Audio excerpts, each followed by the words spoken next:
Any man give his life for Yahweh Shai Mashiach in Christ and fall up under that UPK banner is my brother and my blood, and I will die and kill for him if necessary. It's all about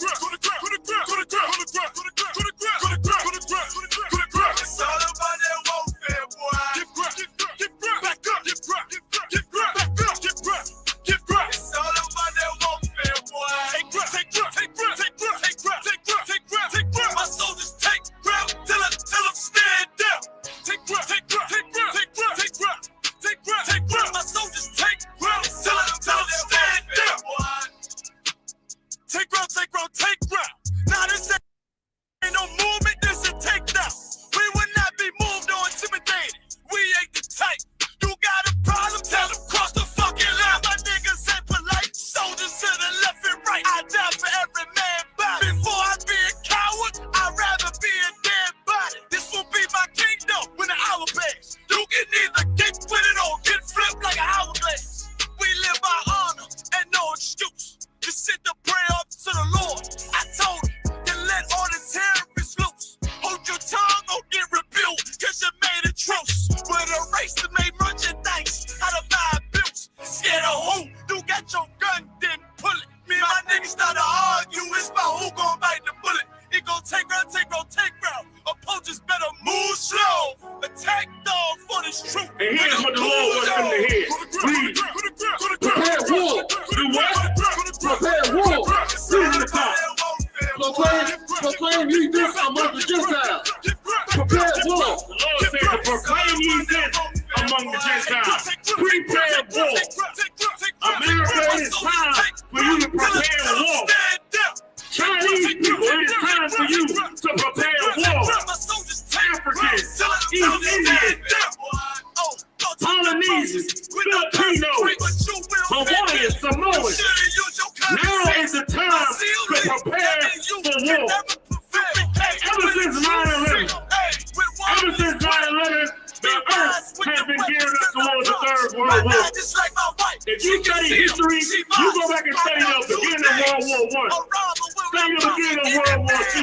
Those World Wars started 10 years before there was actual all-out war in the world. Back up!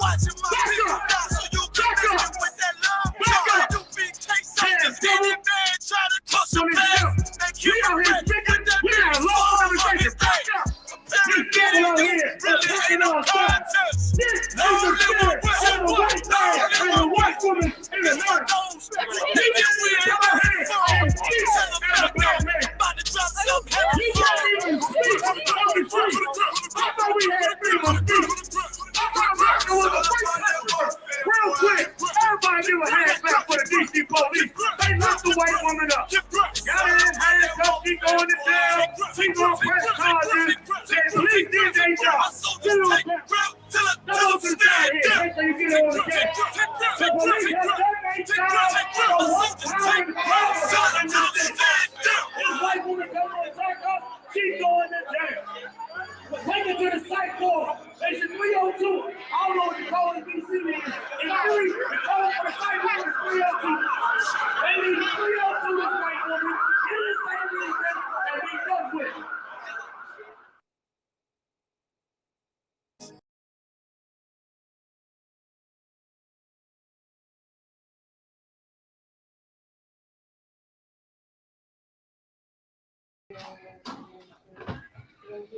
Shalom, Israel, with the Israelite School of Universal and Practical Knowledge. Started out at 1 West 125th Street, Harlem, New York, under the Commanding General Yohana. All right, and we here to teach the so-called blacks, Hispanics, and Native Indians that you are the true descendants of the Israelites in this Bible, okay? And that this Bible is for the so-called blacks, Hispanics, and Native Indians and nobody else, okay? This is the Tuesday night Brotherhood class, all right, out of Austin. And brotherhood is just so important. It's highly important. You know, it's detrimental to raising this nation, to building this nation, to getting us back on high where we need to be. All right. Give me Deuteronomy 32:7. Tonight, like I said, we the Tuesday night Austin Brotherhood class. And tonight we're going to be talking about separation. That's what we need to do. We need to separate from these other nations. All right. We got these other nations. Instead of trying to be like them, instead of trying to come amongst them. Hey, can y'all turn it down for me, Baba Kashal? Instead of trying to be like them, trying to join with them, you need to be trying to separate. And when we mean separate, we're not talking about you hopping on some plane and trying to go to Israel or go to Africa or go wherever the hell. All right? We're talking about separate your mind, separate your philosophies, separate your customs. Right. Okay? Come back home to your customs. Come back here in the Israelite School of UPK, where every so-called Black, Hispanic, and Native Indian belongs. Can we turn that AC down a little bit, Baba Kasha? So good, like 70 or something. Okay. When you got that scripture, you can read it. All right. Come on, sir. It's the book of Deuteronomy, chapter 32, verse 7. Mm-hmm. Remember the days of old. What? Remember the days of old. Uh-huh. Consider the years of many generations. That's right. Ask thy father, and he will shew thee Mm-hmm. thy elders, and they will tell thee. Continue. Verse 8. When the Most High divided the nations their inheritance, What do you do? divided to the nations their You inheritance. see, the Most High divided into the nation the inheritance. All right. That's why Adam had a people. You know what I mean? Adam wasn't no Hamite. He wasn't among the other nations. All right. Adam. Okay. Continue reading. When he separated the sons of Adam. You see, he separated the sons of Adam. He separated all the nations by their inheritance. You see, Christianity would teach you that it was just what? Adam and Eve on there, right? And then they had Cain and Abel. So there was more than 4 people on the earth, okay? The Lord, it said, create men and women, okay? Continue reading. He set the bounds Mm-hmm. of the people according to the number of the children of Israel. Continue. Verse 9. For the Lord's portion is his people. Jacob is the lot of his inheritance. You see that? You see, this is only for the so-called Blacks, Hispanics, and Native Indians. This is for the children of Israel, okay? The Lord's portion of his people are us, or the Israelites, okay? And like I said, he set the inheritance of the other nations, okay? And the sons of Adam. Give me Genesis 21 and 22.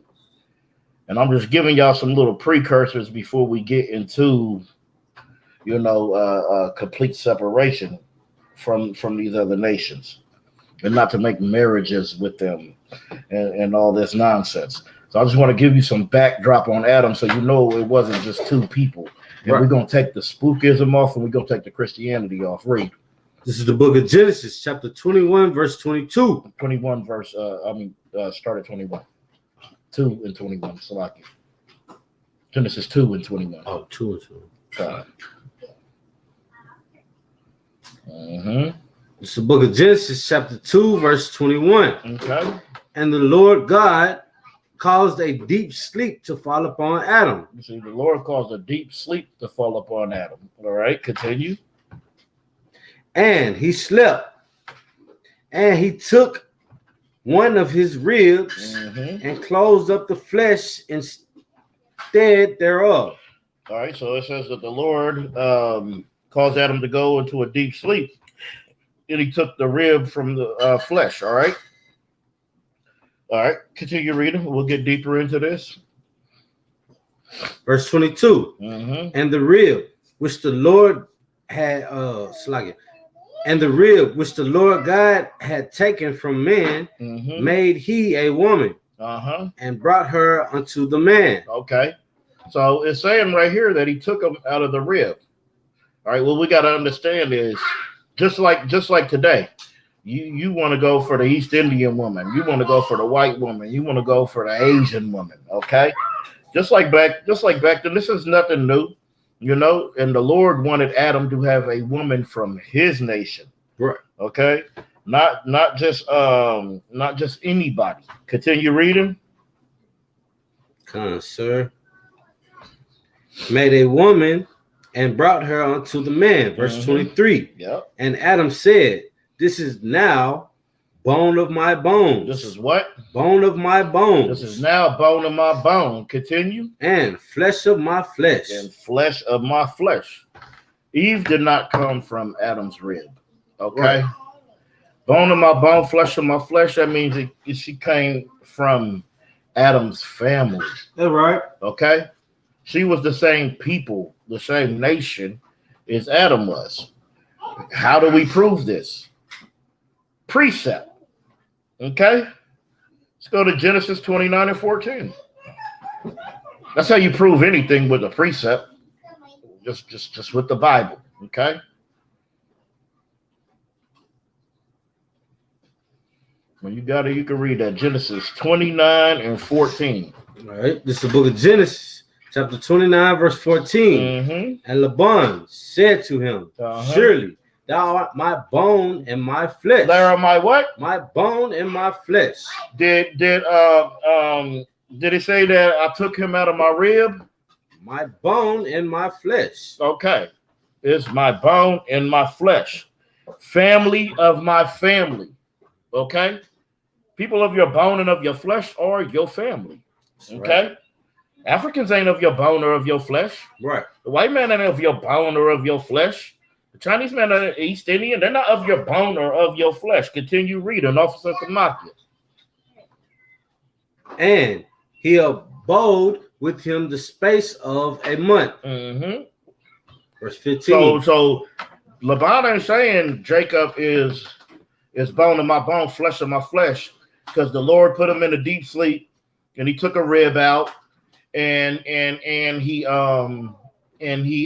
closed up the flesh thereof. Go ahead and read 15. Verse 15. And Laban said unto Jacob, and Laban said unto Jacob, because thou art my brother. Thou art my what? My brother. My what? My brother. Bone of my bone, flesh of my flesh is my what? Brother. Okay. Shouldest thou therefore serve me or not? Good night. Give me 2 Samuel 5 and 1. You know, we is going to get it for you, okay? All right. The Bible says in I believe 1 Thessalonians 5 and 21, it says to prove all things. Right. Christians prove absolutely nothing. Go ahead and read. This is the book of 1 Samuel, chapter 5, verse 1. Then came all the tribes of Israel to David unto Hebron, and spake, saying, Behold, we are they bone and thy flesh. We are thou bone and thy flesh. We are thy bone and thy flesh. We're a bone of thy bone, flesh of that flesh. Give me 2 Samuel 19 and 11.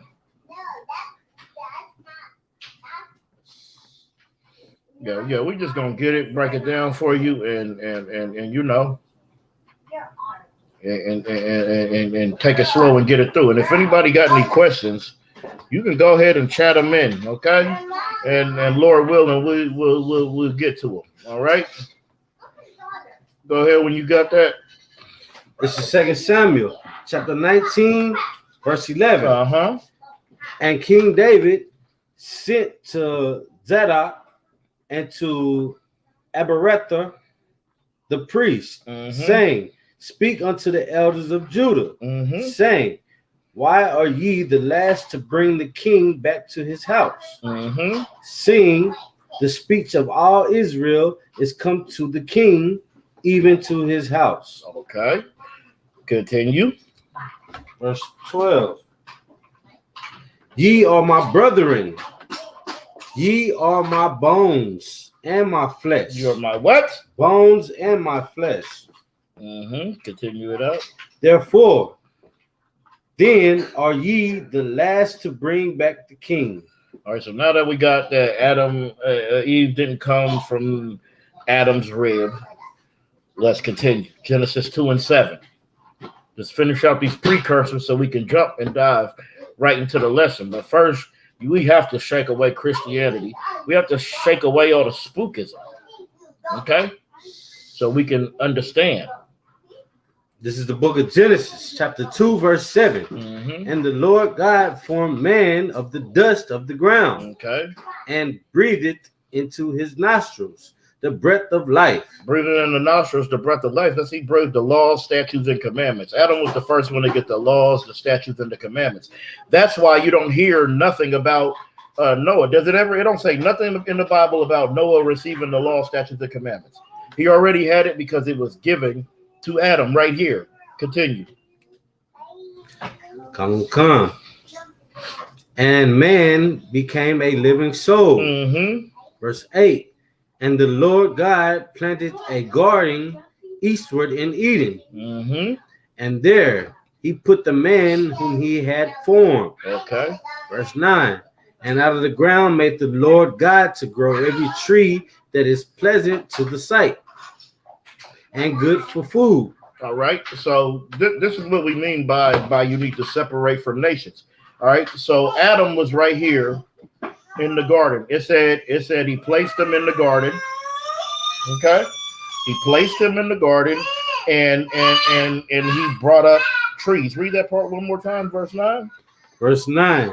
And out of the ground made the Lord God to grow every tree that is pleasant to sight. You see, the Lord grew every tree that was pleasant to sight. Continue. And good for food. The tree of life also in the midst of the garden. And the tree of knowledge of good and evil. All right, so there was trees all around the garden. Adam was a part of Adam was surrounded by other nations. That's what we're gonna get. Give me Ezekiel 31, and we can start at verse 3. So we can see that all the trees in the garden, they weren't these like just literal trees. Like when it said that he put on the fig tree, it's not talking about a literal tree. It's talking about nations. Okay. What verse? Ezekiel 31 and 3. All right. This is the book of Ezekiel, chapter 31, verse 3. Behold, the Assyrian was a cedar in Lebanon with fair branches. So a cedar was the Assyrian was a cedar in Lebanon. Okay, that's a nation, but the Lord is. I mean, they're making a comparison to a tree, like of what kind of tree? Some trees is powerful, some trees is tall, some trees is strong. You know. Continue reading. So actually, drop down to 8. Verse 8. The cedars in the garden of God could not hide him. The what? The cedars in the garden of God could not hide him. So we were just talking about how the Assyrians are a cedar. And then right here at 8, it says the cedars in the garden of God could not hide him. Continue. The fig trees were not like his bows. The fir trees were not like his bows. Okay, bows would be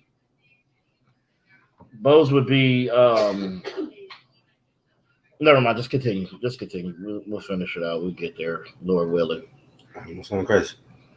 And the chestnut trees were not like his branches, nor any tree in the garden of God was like unto him in his beauty. You see, it's talking about the trees in the garden of God.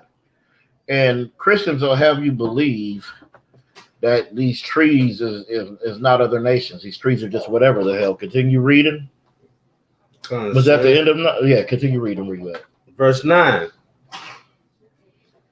I have made him fair by the multitude of his branches, so that all the trees of Eden that were in the garden of God envied him. All right. How would literal trees be envying anybody? Now that we took that off, we're going to get Genesis 6 and 4. And I'm going to show you, this is the first interracial. Okay. This is what you would be called in the first interracial anything. And God flooded the earth because of this right here. Okay. Genesis 6 and 4, whenever you got it. This is the book of Genesis, chapter 6, verse 4. There were giants in the earth. There were what? Giants in the earth. So when it's saying there was giants in the earth, it's not talking about some huge super beings. That's not what this is talking about. Continue reading.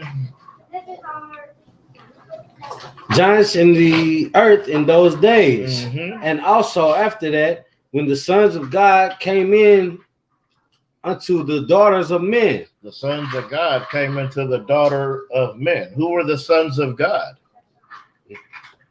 Okay. The sons of God would be the people that came pretty much from Adam's family, like Adam, Lamech, Noah, you know what I mean? Seth. Like all those Seth, you know what I mean? That's these people these are the people, okay? This is the lines. Those are the sons of God, okay? All right, continue reading. And they bear children. Hold on. And they came into the daughters of men. Who is the daughters of men? The daughters of men would be these other nations, okay? Continue reading. Come on, sir. When the sons of God came into the daughters of men, mm-hmm. and they bare children to them, the same became mighty men which were of old, mm-hmm. men of renown. You see, they became mighty men. And if you take the spookism off of it, and you look at the word giant, what do we say? If a nigga doing it big today, what do we say? Oh, so like I just gave it to you. If somebody out there getting it, what do we say? Oh, he doing it big. Right. Oh, he's a tycoon. Oh, he a monster. Right. That's how we speak. Go ahead. If I could add, Baba Shah, like a lot of titles in this Bible are given throughout these scriptures. Like right. we was talking about king, that's another title. Right. Now we talking about God, that's the title. Right. That's not his name. So when we hear this word giant, who's a giant in the NBA? Right. Who's a giant in soccer? That's right. Who's a giant in baseball? Who's a giant at water skiing? I don't know. Right. You see? Yeah. Get that brother a hand. You're right. These is titles that was used. These is titles that is given. Okay. Somebody out there, they getting that money. We put them titles and them emphasis on them. Right. Because that is our culture. We've been doing this. This isn't nothing new. Okay. That's how so-called blacks, Hispanics, and Native Indians talk. We got a certain slang to us, a certain walk, a certain talk, a certain aura, a certain spirit. Right. Okay. Continue. Verse 5. Verse 5. And God saw that the wickedness of men was great in the earth, mm-hmm. and that every imagination of the thoughts of his heart was only evil continually. Continue. Verse 6. And it repented the Lord that he had made man of the earth, and it grieved him at his heart. Continue. Verse 7. And the Lord said, I will destroy man. I will what? Destroy man. And it's because of interracial marriage, he what? Will destroy man. Good night. Continue reading. And the Lord said, I will destroy man, mm-hmm. whom I have created from the face of the earth, both man and beast, and the creeping things, and the fowls of the air. Mm-hmm. For it repented me that I have made them. You see that?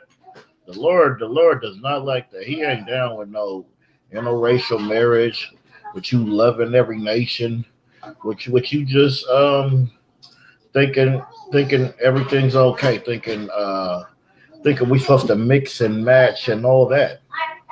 But we from different cultures. We different people. Okay? How you gonna mix with somebody who can't think like you, can't walk like you, can't talk like you? Okay? They can't think like that at all. Give me Deuteronomy 7 to start at 1. Yeah, I love this word right here. Good night. This is just it's necessary to notice, because when you read in this Bible, it we have to shake off the Christianity, because you would believe that God loves everybody, that He's for everybody, and the reason they make you believe that is because they want to keep you at realizing that you are nothing. Right. Okay, because if God is for everybody and you are on the bottom, well then you must be nothing. You must be nothing. Go ahead and read that. This is the book of Deuteronomy, chapter 7, verse 1. Mm-hmm. When the Lord thy God shall bring thee into the land whither thou goest to possess it, and had cast out many nations before thee, Mm-hmm. the Hittites, Mm-hmm. the Amorites, The Girgashites. Girgashites, Uh-huh. the Amalekites, Uh-huh. and the Canaanites, Uh-huh. and the Perizzites, Uh-huh. and the Hivites. Hivites, Uh-huh. and the Jebusites. Jebusites. 7 nations greater and mightier than thou. Okay, continue. Verse 2. And when the Lord thy God shall deliver them before thee, thou shalt smite them Mm-hmm. and utterly destroy them. Mm-hmm. Thou shalt make no covenant with them. Now you should make covenants with the heathens. Thou shalt make no covenant with them. Yeah, but Billy's your best friend. Thou shalt make no covenant with them. But Sarah comes through with that pumpernickel muffin. Make no covenant with them. You're not supposed to make no covenants with the heathen. Right. And what else does it say?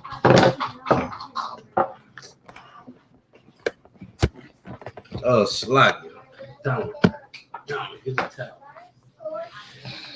Oh, No, show them mercy. Nor show them mercy. We ain't supposed to make no covenant with the heathen. Nor are we supposed to show them any mercy. right. And you know what? They for damn sure don't show us any kind of mercy at any time. Okay? The heathen don't give a damn. You think they give a damn about you? You think they care about what you're going through? No. They don't care. That's why we ain't supposed to make no covenants with them. We ain't supposed to have no doing with them. Okay?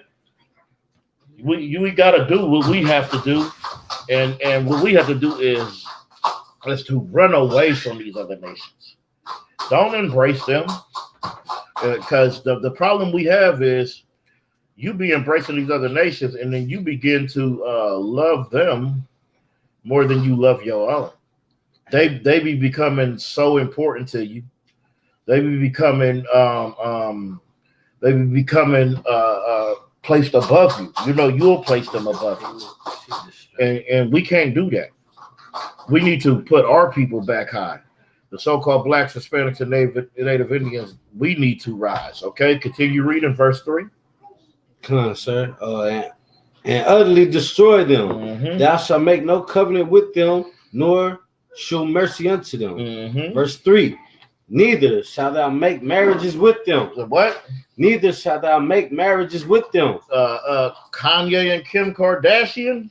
Neither shalt thou make marriages with them. Half of every one of our people in Hollywood. Neither shalt thou make marriages with them. You is not supposed to make marriages with them.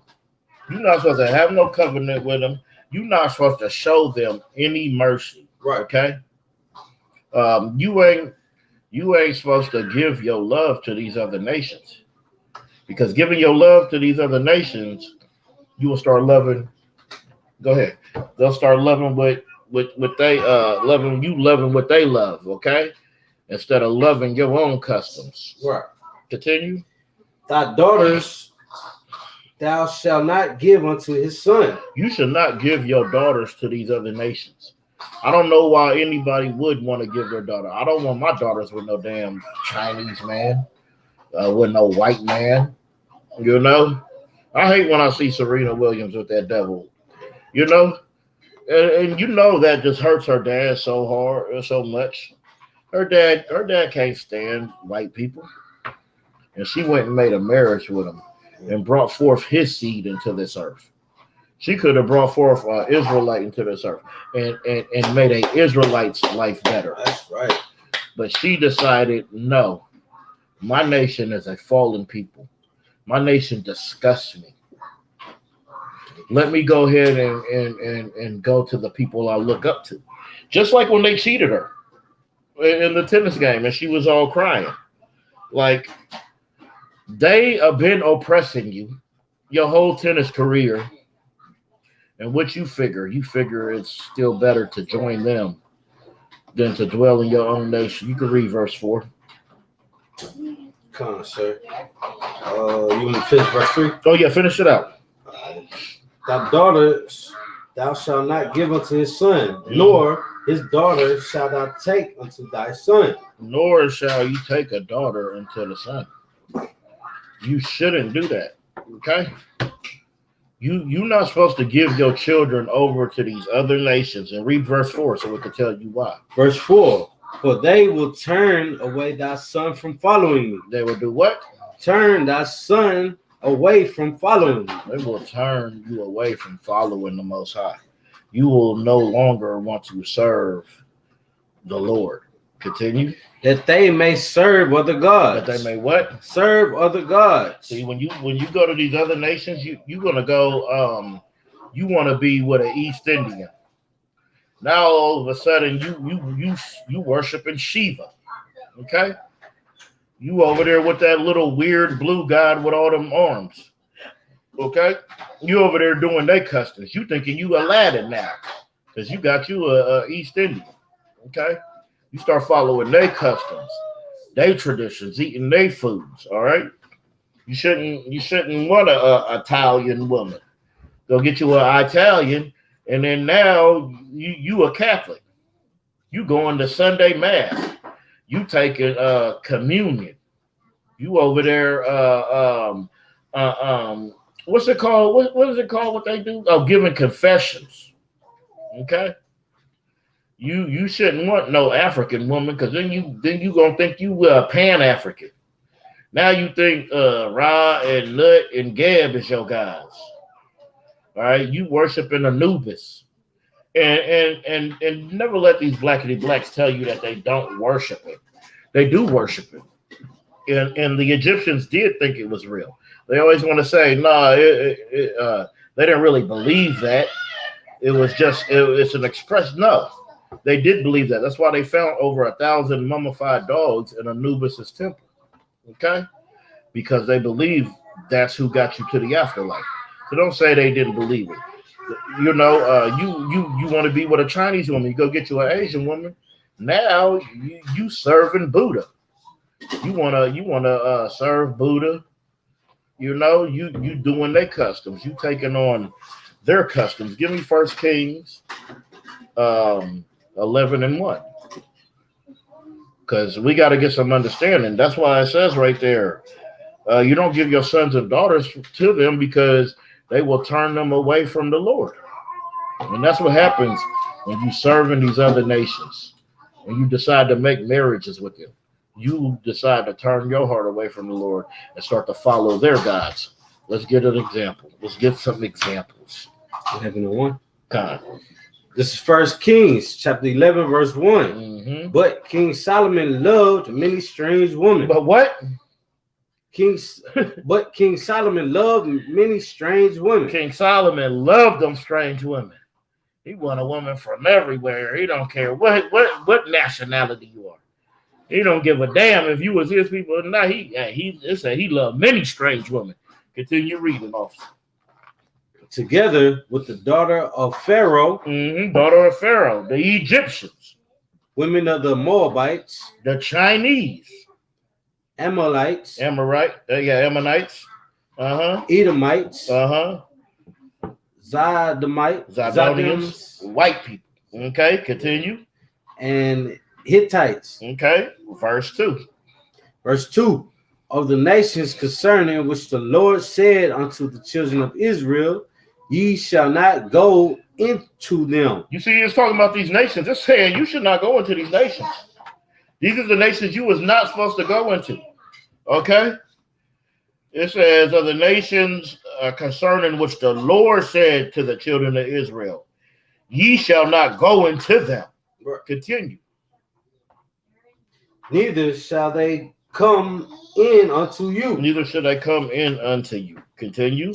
For surely they will turn away your heart after their gods. Ain't that what we just read in Deuteronomy? And then we see it in an example. This is why you don't make marriages with these other nations, okay? Because you will turn your heart away from God. Continue.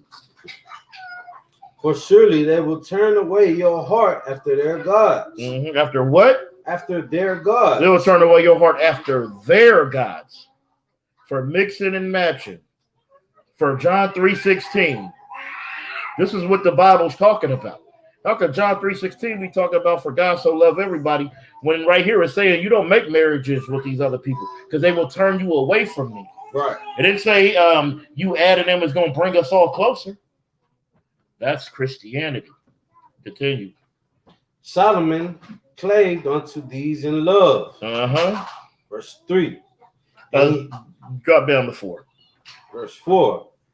For it came to pass when Solomon was old, that his wives turned away his heart after their gods. You see, Solomon's wives, they turned his heart away after their gods. Okay? Right. That's what happened. Because he was in love with strange women. Continue reading. And his heart was not perfect with the Lord his God. As was the heart of David, his father. See, David knew who to love. Right. Kinda. He did take Uriah's wife, okay? But David knew you're supposed to love your people. That's right. You know, David's heart was with the Lord, okay? Continue reading. Verse 5. For Solomon went after Ashtoreth, the goddess of the Zindaban. Where we at, verse 5, Ashtoreth, the goddess of the Zidonians. Zidonians. And after the Milcom, the abomination of the Amorites. Ammonites. Read verse 7. Verse 7. Then did Solomon build an high place for the Shemos. You see that? Solomon started building temples for the gods of these strange women that he loved. Continue. For the abomination of Moab in the hill that is before Jerusalem. And for Moloch, the abomination of the children of Ammon. Verse 8. And likewise did he for all his strange wives. What? Likewise did he for all his strange wives. King Solomon did this for who? All his strange wives. Man, he built all his strange wives a temple for their gods. Okay? That is evil and that is wicked, and that is exactly what we is not supposed to do. Right. You don't build no temple. You don't build a damn thing for anything that's not the Most High. Okay? The Most High didn't tell you to do that. He told you not to make marriages with these estranged women. Right. Okay? Give me Judges 13:1. He tells you not to love these other nations. Loving these other nations is what be our downfall. Kanye West was halfway normal. Now he's looking like an idiot. Right. He looks homeless. You got to pay $400 for every pair of homeless clothing that he sells. Okay? Lamar Odom, they found him in a crack house. I mean, with the hookers getting cracked out. Okay? You is not supposed to make marriages with these strange women. The Bible says, what it says, the wicked is estranged from birth, or something, paraphrasing. Right. Like, damn. This is you're not supposed to be shoulder to shoulder with these people. Right. With these other nations. There's nothing that's going to come out of that is good. All right. Give me Judges 13 and 1. It's the book of Judges, chapter 13, verse 1. Mm-hmm. And the children of Israel did evil in the sight of the Lord. That's right. Did evil again in the sight of the Lord. Mm-hmm. And the Lord delivered them into the hand of the Philistines. Mm-hmm. 40 years. Yep. Verse 2. And there was a certain man of Zerah, of the family of the Danites, mm-hmm. whose name was Manon, mm-hmm. and his wife was barren. So his wife was barren, Okay, and bear not. Okay, so this is Samson's parents. You know what I mean? That's who this is talking about. Continue reading. Verse 3. And the angel of the Lord appeared into the woman, mm-hmm. and said unto and the angel of the Lord appeared unto the woman, mm-hmm. and said unto her, Behold, now thou art barren, and bearest not, mm-hmm. but thou should conceive and bear a son. You see that? She was going to conceive and bear a son. Continue reading. Verse 4. Now, therefore, behold, hold on. And then when it's talking about barren means that you can't. She couldn't have a child. Like the Lord had her womb closed up. So this angel is coming saying, just like what happened with Sarah. They said, we're going to open up your womb and you are going to have a son. Continue reading. Verse 4. Now, therefore, behold, I pray thee, and drink not wine nor strong drink, mm-hmm. and eat not any unclean thing. Okay. Verse 5. For lo, thou shalt conceive and bear a son, and no razor shall come on his head. Mm-hmm. For the children shall be a Nazarite unto God from the womb. So when you become a Nazarite, you take this vow. Well, his mother made a vow with the Most High for him to be born a Nazarite, and no razor shall touch his head. Okay, continue. And he shall begin to deliver Israel out of the hand of the Philistines. See, Samson was bad boy. He took the jawbone of an ass and slaughtered some Philistines. Samson was a bad boy. That was one powerful brother. You know what I mean? Give me 14 and 1. Judges 14 and 1. Okay? Because we get to see what the problem was. So like y'all, 1 second. So I'm talking about most of this on the top.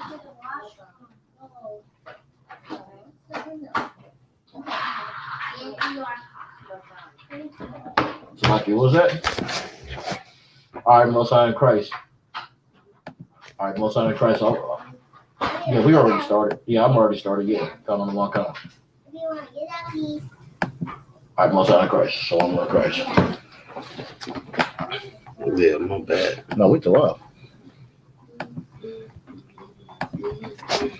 Yeah, so we just gotta get some understanding. Okay.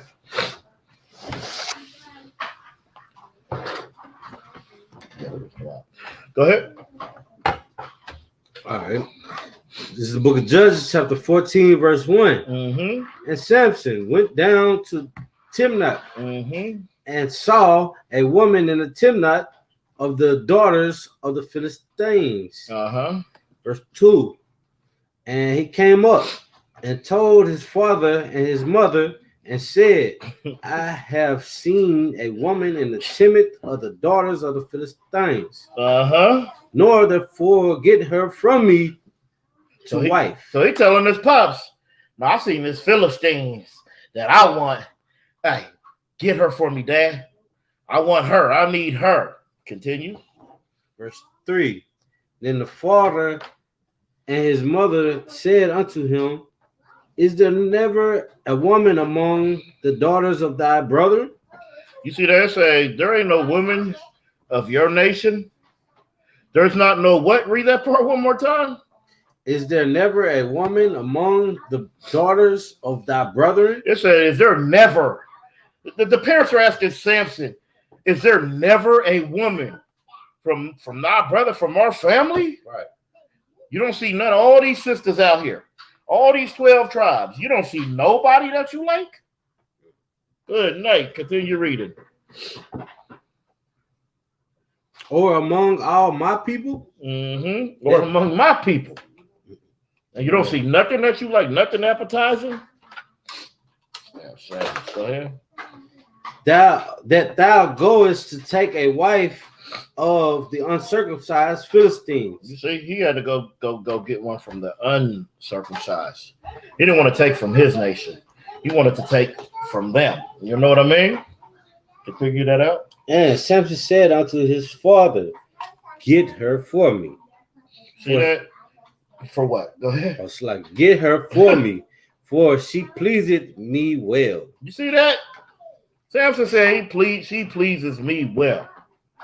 Okay? That's just one woman from Samson of the heathen that he liked. Okay? Right.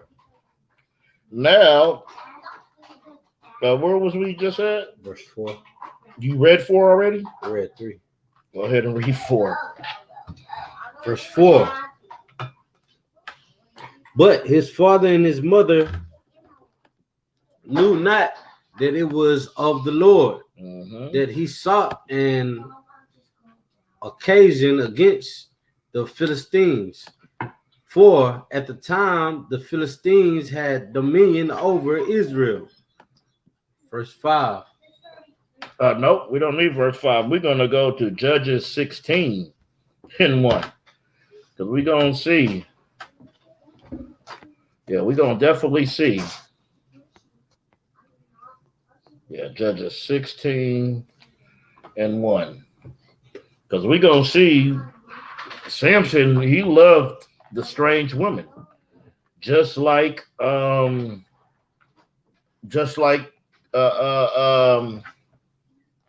Solomon did, you know? What scripture? Judges 16, verse 1. Okay. It's the book of Judges, chapter 16, verse 1. Then went Samson to Gaza and saw there an harlot. A harlot. Oh, yeah, it's like harlot. Harlot, yeah. The accent kicking in. Harlot. And went unto her. So what does it mean to go unto her? Sisters, what does it mean to go unto her? To sleep with her. That's what Samson found that harlot. That's the second heathen woman. And he went up in her. Go ahead. If I could, a harlot, he found that whore. Right. Good night. He found a straight whore and went up in her. Because he loved the strange women. Continue. Verse 2. And it was told to the Gazite, saying, Samson is come hither. Yep. And they compassed him in and lay wait for him all night in the gate of the city, and were quiet all the night, saying, in the morning, when it is day, we shall kill him. That's what we shall what? We shall kill him. See, they wanted to kill Samson. Continue reading. Verse 3. And Samson lay till midnight, and arose at midnight, and took the doors of the gate of the city and the 2 posts, and went away with them. We really could have skipped this. Drop down to 4. That's not what I don't really want 3. Verse 4. It came to pass afterward that he loved a woman in the valley of Sorek, whose name was Delilah. You see that? This is the third heathen woman. You know, and you let the story of Samson and Delilah, you let this be a lesson, okay? You let this be a real lesson to you, because being with these other nations, doing that will kill you. That will destroy you. Okay? Right. Continue reading. Verse 5. And the lords of the Philistines, like the Philistines, it's like Philistines came up unto her and said unto her, entice him. Entice him. Oh, entice him. What does it say? And said unto her, entice him. Entice him. You see that? That's why you don't go with these other women from these strange nations, because the men of her nation want her to entice him. And Samson loves her, but she don't love him enough. Go ahead. She don't love him enough. And that's the problem, because when they're talking about entice him, she's being told to entice him, and he really has love for her. Okay? So let's read that again. It said, and the Lord of the Philistines came up to her and said unto her, entice him. See wherein the great strength lieth. So they trying to figure out, why is Samson so great? And he's great because he was a Nazarite from birth. All right. And they said he would deliver them from the Philistines. Okay. All right. And by what means we may prevail against him, that we may bind him to afflict him. And we will give thee, every one of us, 1,100 pieces of silver. Like, they wanted this brother gone, because this was the strongest brother in the nation. But even though he was of great strength, he was a great weakness, because he loved these strange women, these women of these other nations. Okay? All right. Verse 6. And verse 6. And Delilah said to Samson, tell me, I pray thee, wherein that great strength lie, wherein that might's bound to afflict thee. You see, her whole goal is to find out where the strength of this brother is coming to. Now, any rib, your whole duty should be to do whatever the hell your man says. Right. Your whole duty is to love and honor your man. Give me 1 Corinthians 11:3 real quick. Damn right. Let's get the duties. Let's get the duties in the order of every damn thing. This 1 Corinthians chapter 11, verse 3. But I will have you know that the head of every man is Christ. The head of every man. Every man in this world, every so-called black, Hispanic, or Native Indian, the head of you is Christ. Continue. And the head of the woman is the man. And what? The head of the woman is the man. No, the woman's equal with the man. The head of the woman is the man. No, the woman's in charge of the man, over the man. The head of the woman is the man. Okay? The head of the woman is the man. Is your other one, who you should be taking your orders from. The man that's supposed to be leading you. Okay? That's the whole duty. Continue. And the head of Christ is God. And the head of Christ is God. So Christ says, count out of one count as well. Okay? That is the order. Now let's get back. That's what she's supposed to be doing. She's supposed to be loving him, right? Not trying to find a way to afflict him. Give me Judges 16:7. All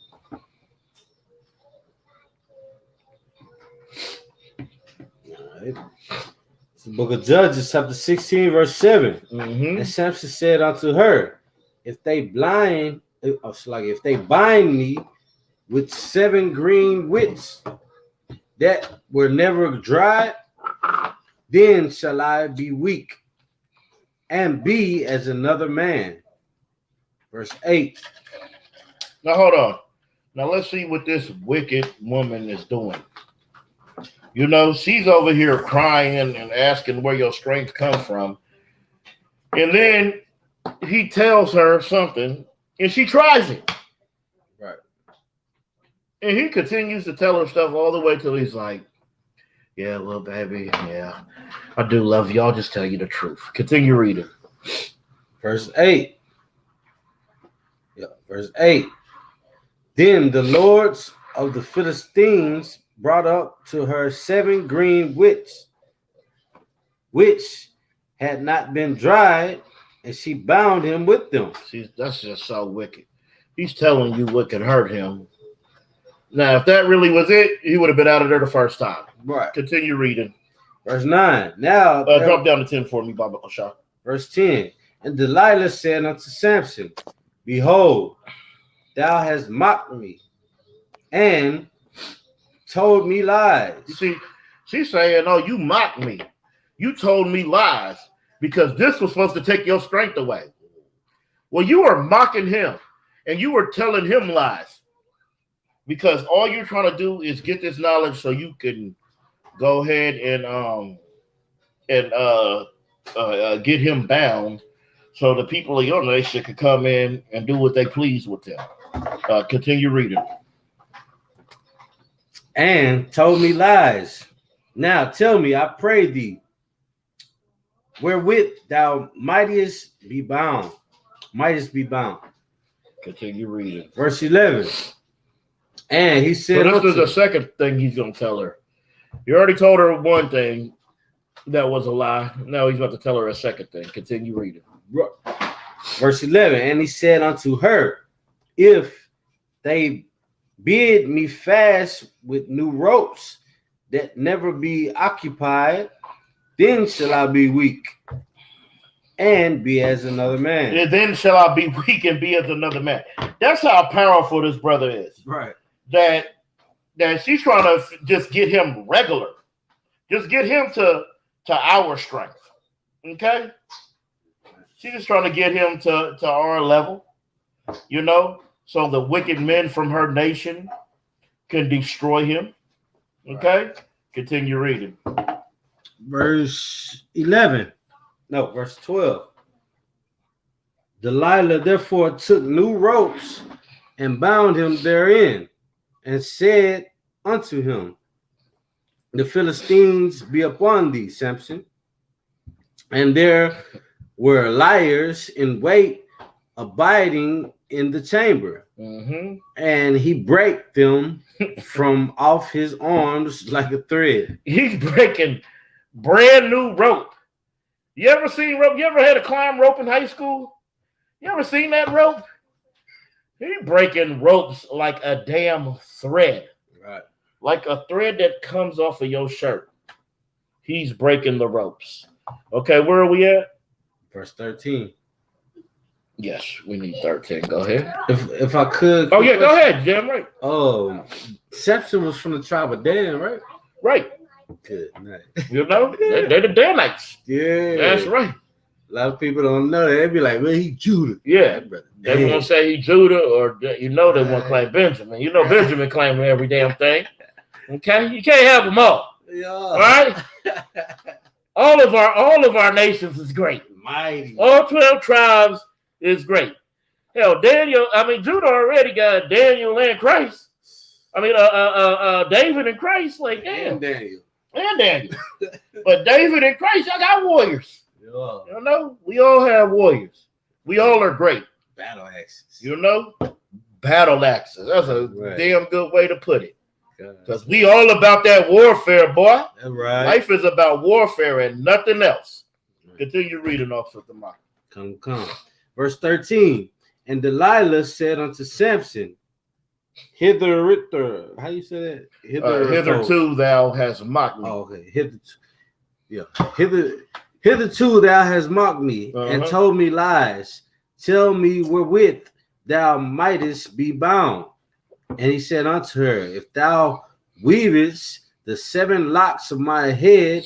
So now he's telling the truth. Oh, no, not here. Go ahead. No, not here.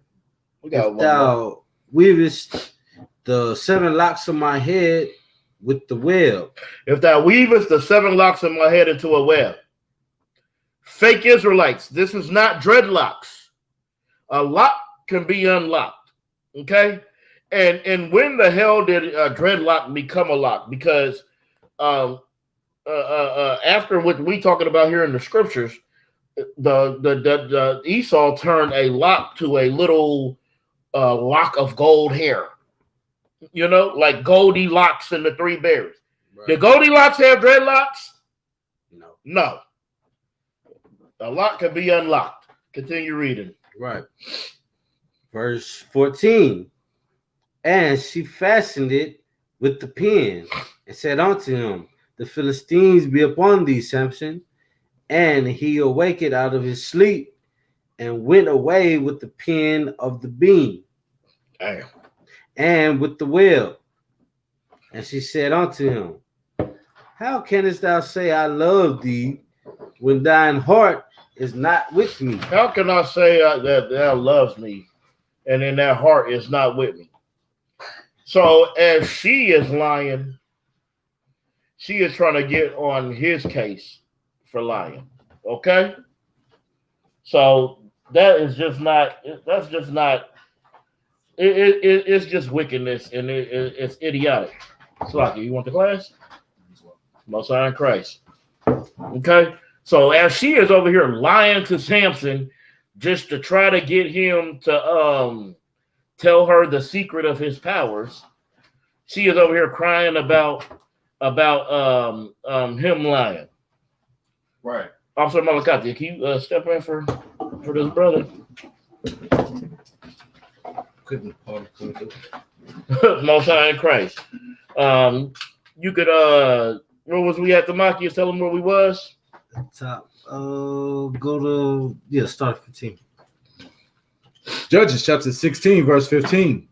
And she said unto him, how canst thou say I love thee when thine heart is not with me? Thou hast mocked me these 3 times and hast not told me wherein thy great strength lieth. So Samson mocked her 3 times, but she's not mocking him by doing the things he said that would cause him to be weak and as other men. Right. Continue reading. Come on. Verse 16. And it came to pass when she pressed him daily with her words, and urged him. What she do? Hold on. She did what? Urged him and pressed him daily. How many of your women is out there pressed daily? All right. Just pressing. Continue. Because they got ill will in their heart, like this wicked woman. Go ahead. when she pressed him daily with her words and urged him, so that his soul was vexed unto death. Right. Verse 17. You can take it. That he told her all his heart, and said unto her, there hath not come a razor upon mine head, for I have been a Nazarite unto God from my mother's womb. Right. You see, that's where his power came, because he had the vow of a Nazarite, that a razor would never come upon his head, and he will always have his great strength. Right. And he's telling this strange woman, this evil heathen woman, this, and let's see what happens. Come. For I have been a Nazarite unto God from my mother's womb. From my mother's womb. He has been a Nazarite from his mother's womb. Okay? He has been a Nazarite from his mother's womb. That's important. You know, this was a vow to God. All right? And this vow is going to be broken because of love for strange women. Right. That's why when we read earlier, it said, you don't give your sons and daughters to them, for they will turn their heart away from the Lord. That's right. And then they will want to serve other gods. Continue reading. Come. If I be shaven, then my strength will go from me, and I shall become weak and be like any other man. Be like what? Any other man. Be like any other man. Where you at, brother? Judges chapter 16, at the end of 17, sir. Go ahead and drop down to 19. Come. Judges chapter 16, verse 19. And she made him sleep upon her knees. You know, and see, women know their strength. She made him sleep upon her knee. You rest your head in your woman's lap, you're going to be out like a light. Good night. Right. You know, you out. So I always fall asleep before my rib. Right. I'm going to be out. I'm laying next to her. I'm comfortable. I'm going to be out of there. Everybody make sure they get some first, and then I'll take some after that. All right. Continue reading. Come. And she called for a man. Continue. And she called for a man, and she caused him to shave off the 7 locks of his head. Like we said before, locks aren't dreadlocks. Right. That's not no old term, especially when we're talking about the Bible. Right. That's not even in what was the what's the Shakespearean time and all that. Right. A lock was a gold lock of hair. Right. That's what it changed up. Right. Dreadlock isn't some old ancient custom, and it comes from the East Indians. And still today, East Indians, some still wear that because that's a tradition for their god. Right. Like when you look that up, that is a tradition from their god. Okay, from Shiva, as the brother said. That's not us. That's not no Israelite culture. Right. And it is dirty. Any bum under the bridge can get that. Right. All you got to do is just not take a shower and not comb your head. Right. And you'll have dreads. Okay? Continue reading. And she began to afflict him, and his strength went from him. Verse 20. And she said, the Philistines be upon thee, Samson. And he awoke out of his sleep. Yep. And said, I will go out as at the other times before, and shake myself. And he wist not that the Lord was departed from him. Yeah, but the Lord is departed. Right. You know, the Lord's departed because that Nazarite vow was broken. Right. And you got to understand, how was the vow broken? The vow was only broken because he wanted to mess with those strange women, as we read earlier in Deuteronomy. That's why you don't make marriages with these other nations. You don't give your sons and daughters because they will turn your heart away from the Lord. Right. Okay? They will cause you ill will. Just like we read about earlier with Solomon.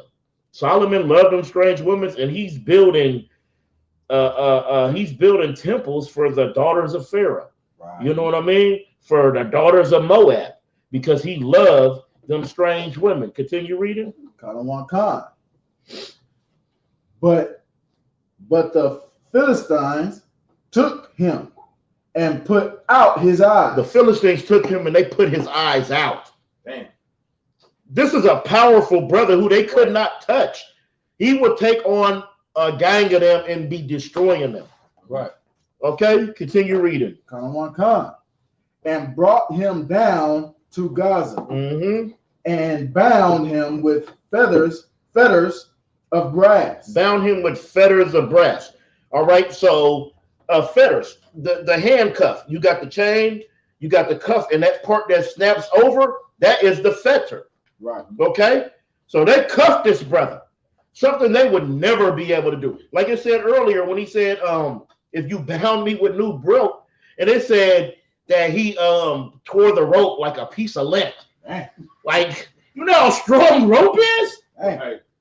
That's how powerful this brother was. But he was made weak just from messing with a woman outside of his nation. That's why separation is so important. That's why how could two walk together if they do not agree? Right. You came up with KKK ancestors. I came up being oppressed. Right. We are not the same. Right. We cannot walk together. We could not think together. Right. And I remember I seen this one thing.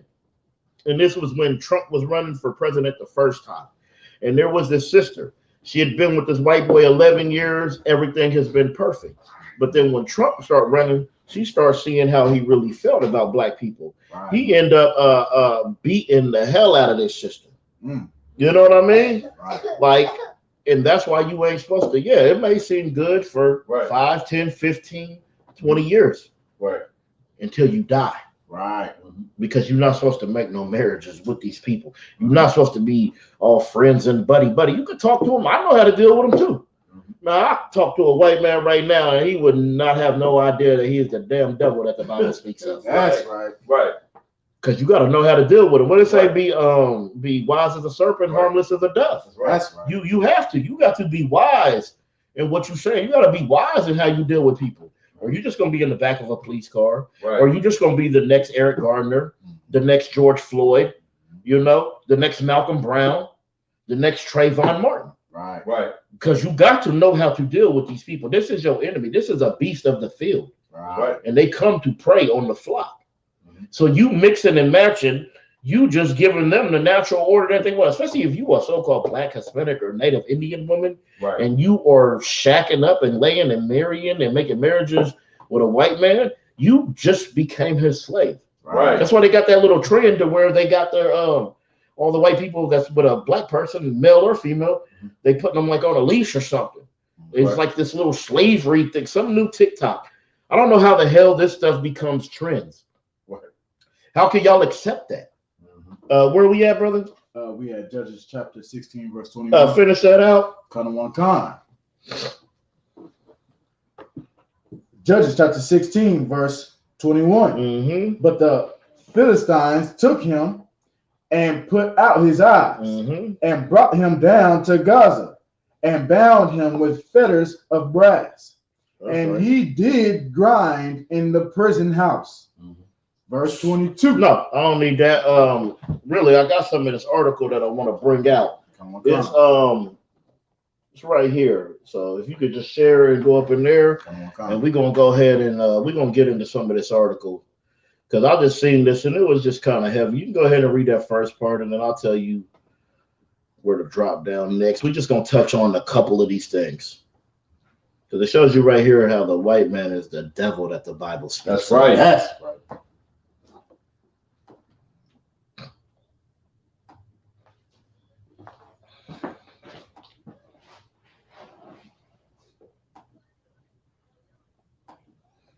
Good night.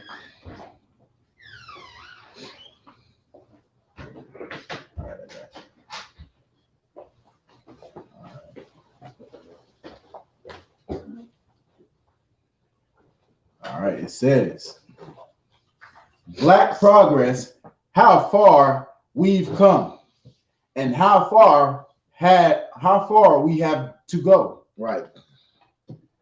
Let's start with a few contrasting numbers. 60 and 2.2. In 1940, 60% of employed Black women worked as domestic servants. Today, the number is down to 2.2%, while 60% hold white-collar jobs.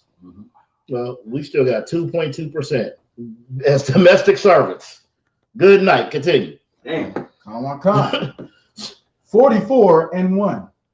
In 1958, 44% of whites said they would have moved if a Black family became their next door neighbor. Damn. Today, the figure is 1%. So now they said it used to be 44%. Now it's 1%.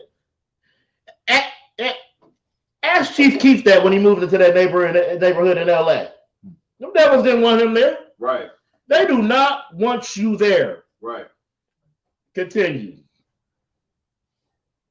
18 and 86. In 1964, the year the Great Civil Rights Act. The what? The Great Civil Rights Act. They call the Civil Rights Act the Great Civil Rights Act. You be able to sit on white toilets and eat unseasoned food was the great. Good night. Continue. Come on. In 1964, the year that shit is real sideways. The year the Great Civil Rights Act was passed, only 18% of whites claimed to have a friend who was Black. Damn. Today, 86% say they do. Make the article bigger for me, Bob Control. Come on. You see that? Now they say, well, there's a lot of white people have Black friends now. Don't you see? We came a long way. Right. They hate you. You just the lowest one on the totem pole. Token. Yeah, you token. I watch South Park all the time. You token. Damn token Black person. Continue reading. Come on. Only 18% of whites claim to have a friend who was Black. Today, 86% say they do. All right, scroll down. While 87% of Blacks assert they have white friends.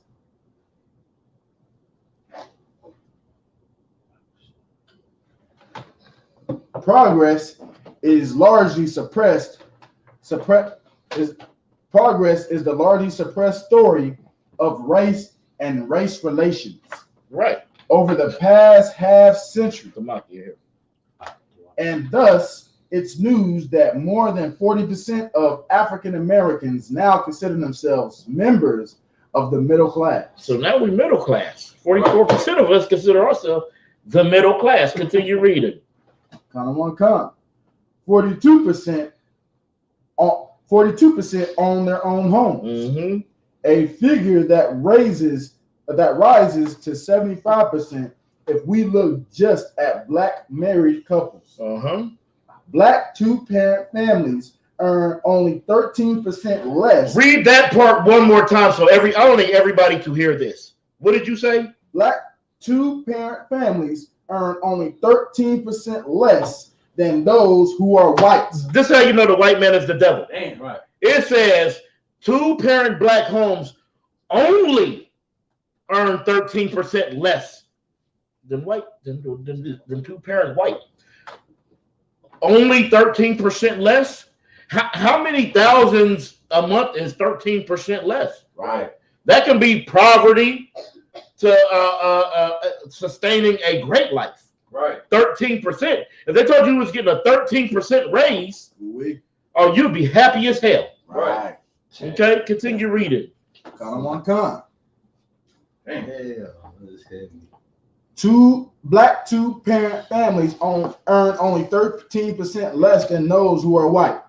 Almost a third of the black population lives in suburbia. How the hell what the hell is suburbia? Right. We consider to live in suburbia. Right. We in damn North Austin right now, and this is suburbia. Right. And you can get shot right around the damn corner. Right. But they call this suburbia because for you, the slave, oh, you should be happy. This should be adequate. Right. This should be extremely adequate and definitely above. You know what I mean? And definitely above you. That's right. You should be happy with this. That's right. While they living great, they gonna have a boat in their yard, an RV, while they going out to have fun. You know, I knew these devils that I worked with. They had like a lake house. They go to just for fun. All their mopeds and all their little quads and all that is out there. Right. They is going to have fun. They are having a good damn time. Right. Okay? Continue reading. Con. Because these are facts the media solemnly report. Mm-hmm. The black. This is seldom. Now they're saying they're looking at that as a good thing. Hey, you only make 13% less. They said those. Listen to what he says, because this is about to be so heavy. Read that part one more time. Because the media seldomly, it says. Right. Continue. Because these are facts the media seldom reports. The black underclass continues to define black America in the view. That's because we're poor. That's why the underclass defines. Because we are hurt. We do have Planned Parenthood. We do have crack cocaine. We do have poverty. We are fighting for this little piece that they're willing to give us, the crumb. We do have food stamps. We do have WIC. Okay? Continue reading. The black underclass continues to define black America in the view of much of the public. Continue. Many assume black lives in ghettos. Many assume that blacks live in ghettos. Right. We assuming that now? What makes you assume that? Because when you go to every damn ghetto, what do you see? Every barrio, every reservation. Right. Continue reading. Often in high-rise public housing projects, crime and the welfare check are seen as their main source of income. You see that? They're saying because the media seldomly represents us as middle class or high class, that everybody looks at us like crime and welfare checks are our main source of income. Right. I want people to know that there is more white people, and there is more white people on food stamps and more white people on welfare than, and it's by more than a little bit. Right. There is a lot more of them on that than us. Right. But we don't look at white people like that. Go ahead. If I could, like, we the only nation that doesn't know how to get grants. I was on the phone about a month ago, and this guy was trying to scam me on how to get grants instead of just giving me the website. Right. And he told me he went through the same thing, but I was like, well, let me get a job where you getting it at. Right. Then they transferred me, and then finally hung up. Yeah. Like, we the only nation that can't get type of grants that these. Well, why is that? Somebody give me Zephaniah 2:1. This is why you can't get a grant. Right. That's it. This is why you can't get no grant. Zephaniah 2:1. Damn right. You still holding where we at? Come on. Most High in Christ. Come on, one come. All right, come on. This is the book of Zephaniah, chapter 2, verse 1. Gather yourselves together. Mm-hmm. Yea, gather together, O nation not desired. You are the old nation not desired. Right. That's why it's a struggle for you to get anything. Like a damn Pell Grant. A Pell Grant is free Right. for college students. You can't get it. It's so hard for you to get in these trade schools. It's so hard for you to get in. You know what's easy for you to get into? Prison. Right. Prison is ready, available. Mm-hmm. They groom you for it in elementary. That's why you got to walk to the right side of the wall with your hands behind your back. Right. That's why they sit you in these little things. That's why they tell you when to eat, tell you when to sleep, tell you when to do this, tell you when to do that. We are undesired. If you're so-called Black, Hispanic, and Native Indian, you are undesired. But you know where you are desired? Right here in the Israelite school. That's right. Go ahead. Now, if I may, like what you dropping is super heavy because, like, what I'm learning right now is like about credit. Right. You know what I'm saying? Like you when you really go into like credit, business credit, personal credit, you learn that the system is set up against Black and Hispanics and Native American Indians, man. That's right. Like you already, like, you can be already out the gate, you understand, already in the negative, already in the red before you even do anything. You understand? The system is rigged, man. You understand? And it's set up against Black, Hispanic, Native American Indians, man. It's something you need to be aware of, man. So that's right. Hey, the system is against you because you are that nation undesired. You can continue where we was in the article. Come on, son.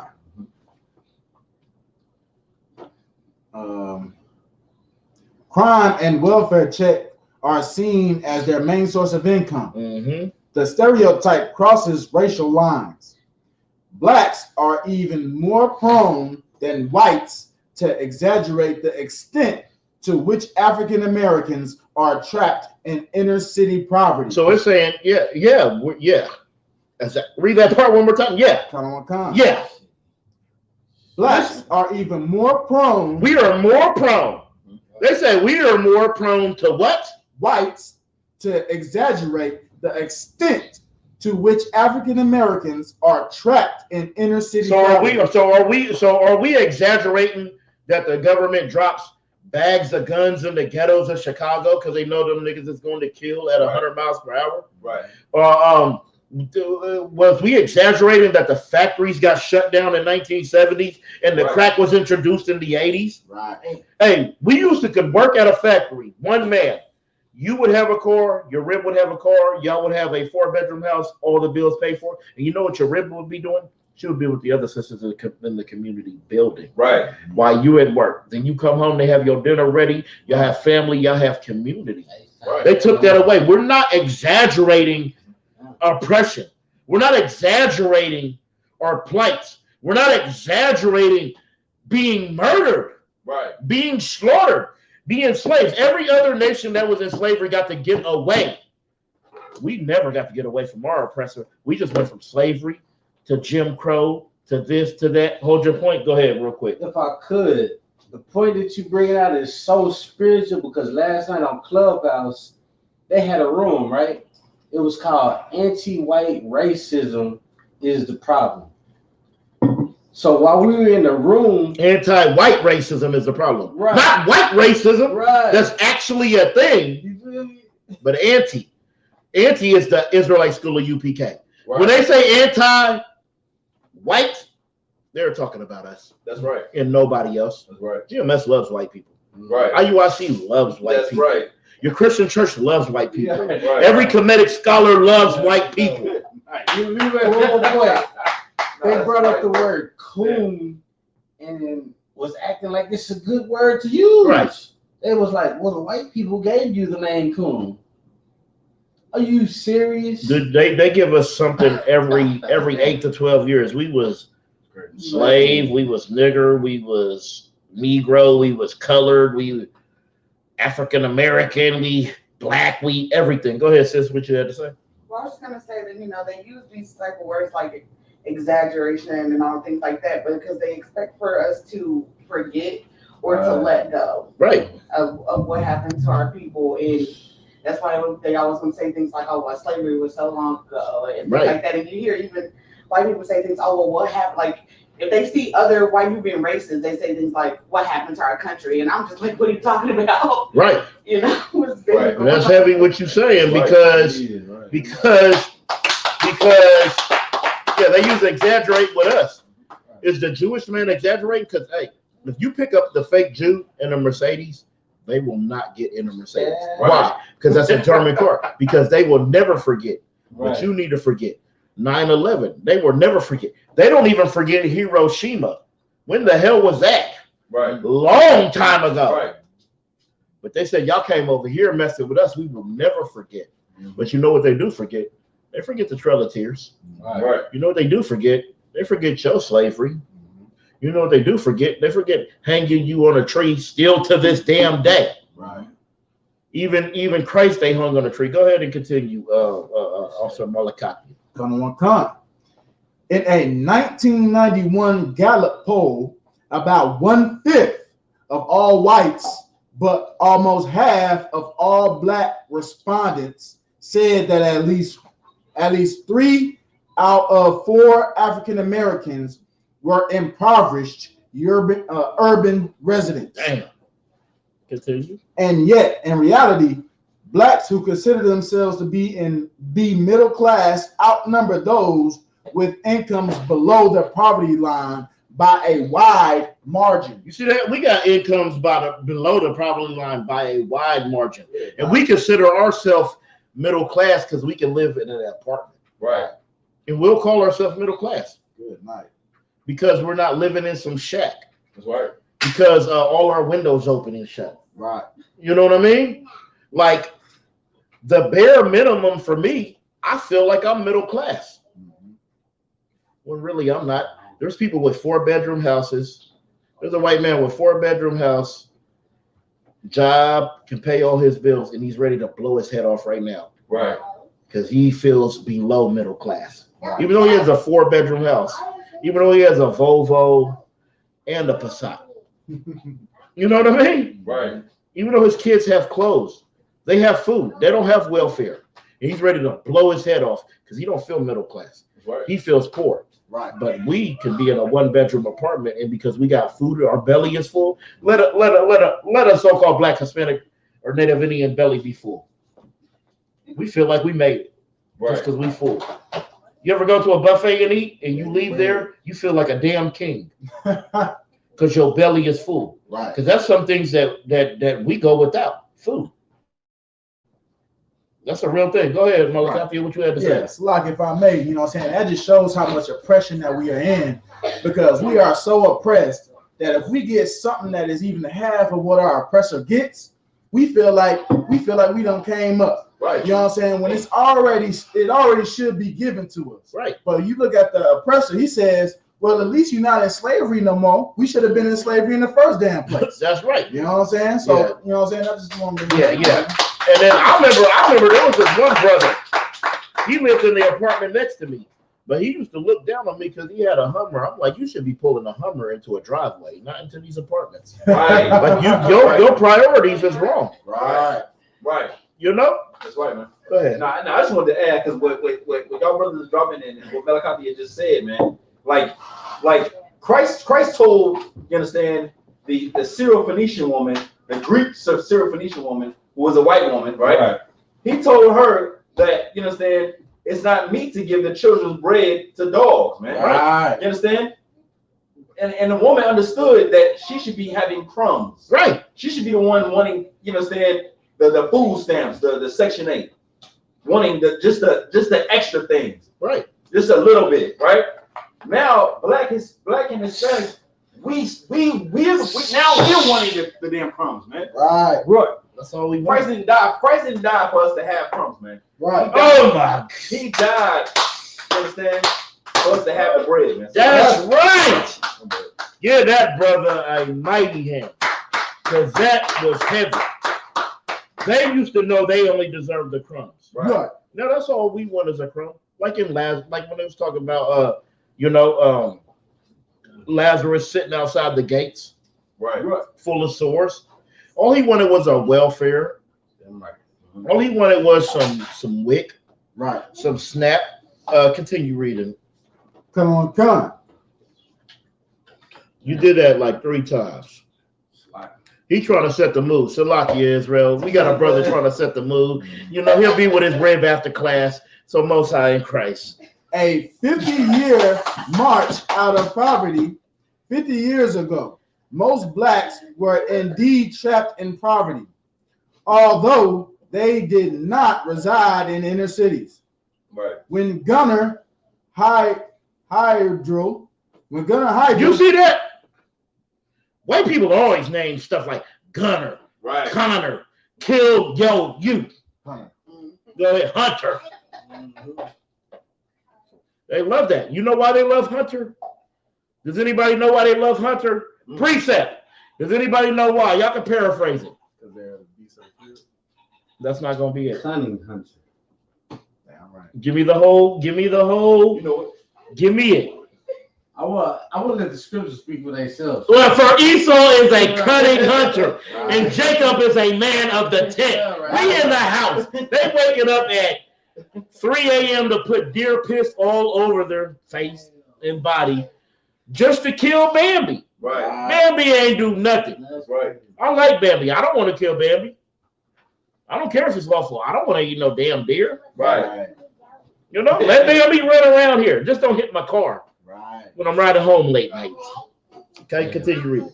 When Gunner Midro published an American Dilemma in 1944, most blacks lived in the South and on the land as laborers and sharecroppers. Only one eighth owned the land on which he worked. A trivial 5% of black men. Hey, I want you to drop down a couple to where it says a decade later, gangs were even more striking. Come on. It should just be down a little bit, like, oh, Most High in Christ. That's a warrior right there. That's an ISUPK warrior right there. Finding it quickly. That's right. A decade later, the gangs were even more striking. From 1940 to 1970, black men cut the income gap by about a third. Mm-hmm. And by 1970, they were earning, on average, roughly 60% of what white men took in. You hear that? 1970s. What happened in the 1970s? They closed the factories. Right. You know, because we had Nixon, who had who implemented the drugs, and then we had Reagan, who had the war on drugs. Right. Okay, this was all planned. You see, you know why this was planned? Because of Psalms 83. They make a confederate against thee. Right. That's what they do. Everything is well planned out, well thought, because they already know how we're going to react. Right. So they just take that and they go ahead and create something, and then dive right in, you know. And see, what we got to understand about the factories closing and crack coming in, that takes us back to the breaking of the buck. Right. Because, all right, the breaking of the buck are women, you know. They would take the strong black men. So they will take me out there, they will tie me to a horse, and they will rip me apart. So what is my rib going to do? She's going to teach my daughter that Master could come in here anytime and sleep with you and do anything he wants. And what's she gonna teach our son? To be more subservient so he don't end up like his father. Right. All right. That's what they did with crack cocaine. Right. Because at any time they can remove this black man from the house, put him in prison, and it makes the black woman feel like she is on her own because she has to raise these kids, she has to work, she don't have no man in this house because he's doing 5-10 years in prison. So what's she gonna teach her? She's gonna teach her son that you don't need to be doing this. You need to be a good boy so they don't lock you up. And what's she gonna teach her daughter? You can't count on these brothers because these brothers can be taken away at any time. Oh man, that's deep. So the breaking of the buck and the introducing of crack cocaine is no different. Right. It's the same place. They use the same tactics on us every single time, and it works. Right. You know why it works? Because of Deuteronomy 28:15. Because thou shalt not hearken unto the voice of the Lord thy God to observe and do all his commandments. All these curses shall come upon thee. Continue reading. The advancement of black women was even more impressive. Mm-hmm. Black life expectancy went up dramatically, as did black home ownership rates. Right. Black college enrollment also rose by 1970 to about 10% of the total. Look, in 1970, all these rose. You know, blacks going to college. But you know what's so heavy about what Martin Luther King did? Martin Luther King, him integrating us, made you think that I never need a black hospital. I can go to this white memorial hospital. I don't need a black school no more. All right, we have a lot of HBCUs, right? We have a lot of historical black colleges, right? Right. HT. All right. What new one has been built since Martin Luther King integrated us? Not one, right? Because we said, oh, their schools are sufficient. Right.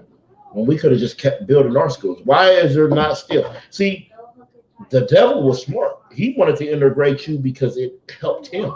Right. It brings slavery back to fruition, except they give you a little wage. But he knew you would stop creating.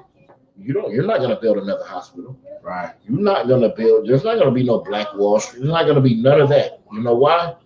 Because you wanted to sit on white toilet seats, drink from white fountains, and eat unseasoned food. That's right. That's right. Yep. Like we integrated for a damn steak. Nobody knows what that means. We use real words in the Israeli school EPK. Continue reading. By 1970 to about 10% of the total, 3 times the pre-war figure. In subsequent years, these trends continued, although at a most leisurely pace.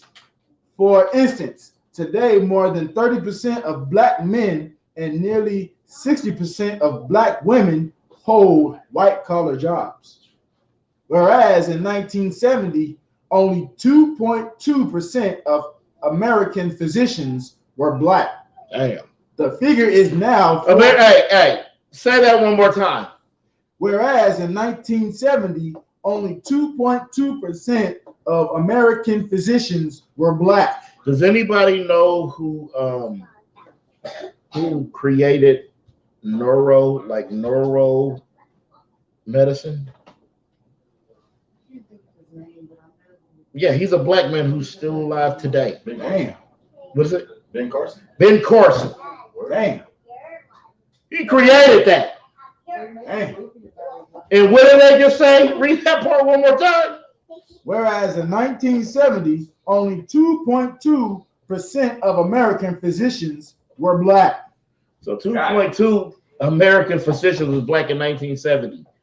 And they let a nigga in about 75, 80. Right. And he created how to work on the brain. Damn. And Ben Carson is a wicked bastard too. Don't get it twisted. He hates us. But he's still one of us, and he figured out brain surgery. He's the first neurosurgeon. Continue reading. While I find where I really want you to go. But while a fraction of black families with middle class drop down to the why has the engine of progress stalled? Damn. Why has the engine? With all of us so great, think of all the great men we had. First, starting with Commander General Yohana. That's right. Okay. That's right. First that. Let's put him on top, and then we'll talk about We'll talk about the brain. Right. Because whether you know it or not, you don't have to be a doctor to fix the brain. Because Commander General Yohana fixed the brain, the heart, the mind, the soul, all of that. Right. By teaching us these scriptures, the right way to live, the right way to be. Go ahead and read. In the decades since affirmative action policies were first instituted, the poverty rate has remained basically unchanged. You hear that? Since the decades since affirmative action was implemented, nothing has changed. Continue. Come on. Despite black gains by numerous other measures, close to 30% of black families still live below the poverty line. What are the black gains that they're talking about? The black gains are if you're willing to jump for a hoop. You can become a Beyonce. You can become a Jay-Z. You can become a Michelle Obama. Hey, I want to say Barack. He ain't one of us. Right. You could become a Serena Williams if you jump through these hoops. Until you read it. There are those who say, my fellow Americans, that even good affirmative action programs are no longer needed. They're no longer needed. You know why? Because black people have arrived. There's rich black people. You know what? You know why white people feel like black people have arrived? Because a white person can be in a goddamn Toyota and you sitting next to them in a Benz at the light, and they think you arrived. They think all of you arrived. Right. But them who really arrived, they don't come back down and help us. Right. Okay, continue reading. President Clinton said in July 1995, but let us consider, he went on, that the unemployment rate for African Americans remain about twice that of whites. It remains that. It dwells in that number. Continue. Racial preferences are the president's answer to persistent inequality. Although a quarter century of affirmative action has done nothing whatsoever to close the unemployment gap. Right. Continue. It's about to get real heavy if this is the part I'm thinking. Persistent and inequality is obviously serious. And if discrimination were the primary problem, then race-conscious remedies might be appropriate. It said if discrimination was the primary. You think they're trying to hire a brother with beards, braids, and boots? Damn. That's discrimination. Right. That's right. They don't want you in your job looking powerful. That's why when it says in the Bible, you know a man by his gait, right, by his look, by his attire. They don't want no warriors in the job. They want a clean shave. And that's why all you brothers get edge ups in this white man's world. That's right. That's right. You is weak. That's because right. All they want you to do is look sweet. You're gonna shave your beard. They want you to look like a homosexual so they can be comfortable with you. They do not want you looking like a warrior. They do not want you looking like a Christ. If you are so-called Black, Hispanic, or Native Indian, you don't get no goddamn edge up, and you don't cut your damn beard. That's right. You look like a goddamn man. That's right. You look like a warrior. You look scary. You want them to cross the street when you walk by. Right. You brothers out there with a damn edge up, who the hell is crossing the street for you? Right. Nobody. Because you look so sweet. You look like one of the good ones. Right. Okay, continue. Right. But while white racism was central to the story in 1964. Today, the picture is much more complicated. See, racism is much more complicated today because you could be there with a KKK member, but they're not going to have a hood on. You know what they're going to have? They're going to have a suit, and they're going to be reading these questions for this interview when they know they're hiring their nephew. Right. When they know they're hiring their little cousin. When they know they're hiring anybody who looks like you. Right. Unless you're one of the good ones. Unless you shave that beard. Unless you cut that hair. And put that line up. I don't want to see your skin. Right. Okay? I got to see your skin to your hair. Doesn't look manly. Continue. Kind of want to come. What are you doing in there? But, okay. Thus, while blacks and whites now graduate at the same rate from high school today and are almost equally likely to attend college, on average, they are not equally educated. They're what? So they graduate together. They attend college together, but they're not what? Equally educated. They're not equally educated. And I understand. I understand, white man. You don't have to equally educate us. Because you know what? Here in the Israelite School of UPK, we are not equally educating you. Right. Okay? Continue. Come on, come.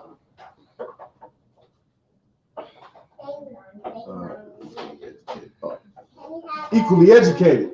That is, looking at years of schooling and assessing the racial gap in family income tells us little about the cognitive skills whites and blacks bring to the job market.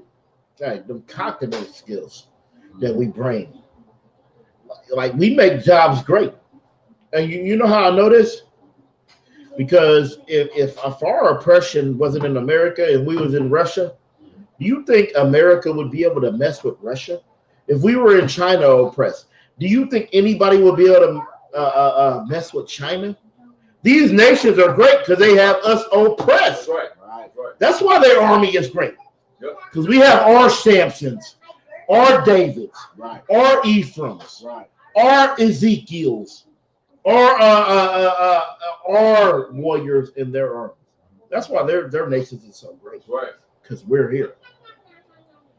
Imagine having a Malakatia. Look at him. He look like a boxer. He always doing that boxing shit online. Look at Malakatia. Imagine that brother in your army. Imagine the Kwa, the Makia. Right. Yeah. I'll go to war with them brothers. I'm not going to war with Bobby and whatever the hell else the other names are. Right. Because their army isn't great because of them. Their army is great because of us. Their nation is great because of us. Right. Continue reading. Come. And cognitive skills obviously affect earnings. The national. Hey, I want you to drop down to. You already there, right? National Education Product. Come. Yeah, go ahead. The National Assessment of Educational Progress, NAEP, is the nation's report card on what American students attending elementary and secondary schools know. This is about to be heavy. Continue. Come. Those tests show that African American students, on average, are alarmingly far behind whites in math, science, reading, and writing. Read that one more time. Those tests show that African American students, on average, are alarmingly. Does anybody know what alarmingly is? Do you have a fire alarm? If there's a fire in your house and that alarm rings, that means it's serious. We are alarmingly low. And so-called Hispanics and Native Indians, when it says African Americans, it's talking about you too. Right. You're not left out. Right. They talk about Israel as a whole. Continue. Those tests show that African American students, on average, are alarmingly far behind whites in math, science, reading, and writing. What the hell is the other real curriculum? So what are we ahead of? Gym class? Right. That's what we ahead of? We is behind in their math, alarmingly behind in their math, in their science, in their reading. Damn, continue reading. Kind of one time. Hey, we so behind in their reading and comprehension, but we're reading the Bible right now. This brother is reading an article right now. Continue reading. For instance, black students at the end of their high school career are almost 4 years behind white students in reading. So when they look at us in the schools, they project us as 4 years behind. Right. 4 years? So if you are 7th grade, you got 6th, 5th, 4th, 3rd. So if you are a 7th grade so-called Black, Hispanic, or Native Indian, you are in 4th grade. Right. Continue reading. So like if I may, Go ahead. And I also says, you know what I'm saying, like they try to put this propaganda and this agenda on us. But actually, as I'm reading this article, right, this has a lot of, they didn't read this because a lot of these things are wrong, and I had to read over it and read it in the correct way. Yeah, you're right. You're right. Good night. Right. But yet we are behind. Right. Because that's what they want you to think. You know why? Because you are a nation undesired. Come on, sir. Continue. For instance, black students at the end of their high school career are almost 4 years behind white students in reading. Damn. The gap is comparable in other subjects. A study of 26 to 33-year-old men who held full-time jobs in 1991 thus found that when education was measured by years of school completed, blacks earned 19% less than comparably educated whites. You see that? We earn 19% less. And you could have a college degree, and this white devil could be a nobody, and they still gonna pay him more. Continue reading. Hey,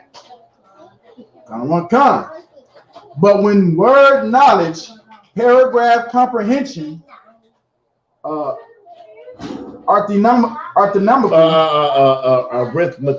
arithmetical, reasoning, and mathematical knowledge became the yardstick, the results were reversed.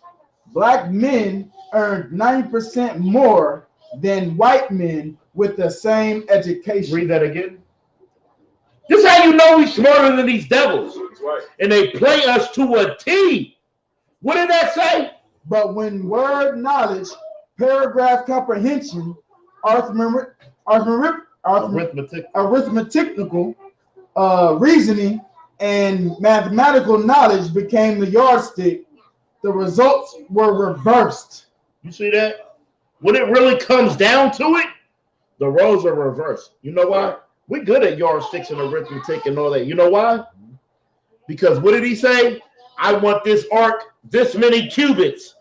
This many cubits long, this many cubits high. Right. How can you do that if you are ignorant people? Right. We're not ignorant, man.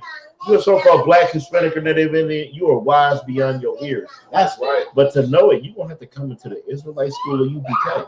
Or you're going to remain that 13%. But here in the Israelite school of UPK, we are that 9% that is ahead. Right. Continue reading. Come.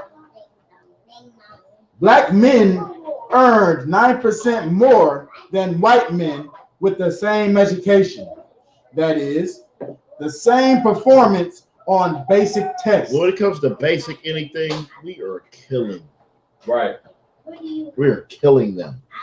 Get off of that. Give me Deuteronomy 7:6. Yeah, because I got to go back to Deuteronomy. I mean, this lesson is such a heavy. Yeah, I'm gonna go ahead and go all the way through it. I'm sorry. Yeah, I'm sorry. Yeah. No, I got a whole job, but I ain't gonna apologize. You know, ain't that what them damn Christian bastards say? Oh, go ahead. Now, Salaki, because like you're absolutely right, man. This lesson is super heavy, man. You know what I'm saying? Because what you're saying, I heard, recently I think Captain Yazak had brought a class out regarding the most underrepresented groups in America, and it was black, Hispanics, and Native American Indians, man. Right. You know what I'm saying? Like we are the people that are. When you was bringing it, you was touching on all the points, right? Like we're the most unrepresented in healthcare, in science, in mathematics, in every group. You understand? We are the most underrepresented. Meaning, like, you know, we are the ones that, you know, we don't get credit for the work that we put in, right? And they damn sure don't invest in us when they see the work that we put in, right? They see that, you know, like if it wasn't for the you know what I'm saying, the sisters, like black women, right? The white man would have never made it to the moon. That's right. You understand? If it wasn't for, you know what I'm saying, for a black man, for black Hispanic Native American Indians, we wouldn't have many of the things that we have today. Right. You understand? Like we don't get credit for nothing, and they don't want to put anything invested into us. You understand? Because they know they invest to us, we would take over the country. We would rule over our oppressors. That's right. We will come back to our natural state. Right. And that's heavy what you're saying with that, because we created everything. They want to say Thomas Edison created the light. Right. But he did it. That's right. Okay. They want to take the credit for everything. Right. That's right. Because they can never let you know that you are above them. Right. That you are what we're about to read. Deuteronomy chapter 7, verse 7. 7 verse 6. Sir. Deuteronomy chapter 7, verse 6. Mm-hmm. For thou art an holy people unto the Lord thy God. The Lord thy God has chosen thee to be a special people unto himself, above all people that are upon the face of the earth. No, equal to all people. Above all people that are upon the face of the earth. No, under Esau. Above all people that are upon the face of the earth. All people. Let me get First Ezra, chapter 9, verse 8. Yeah, I want to run through some of these so we can go ahead and end class. You know, I know this class is a little longer, but ain't even at 2 yet, right? But too damn bad. Excellent.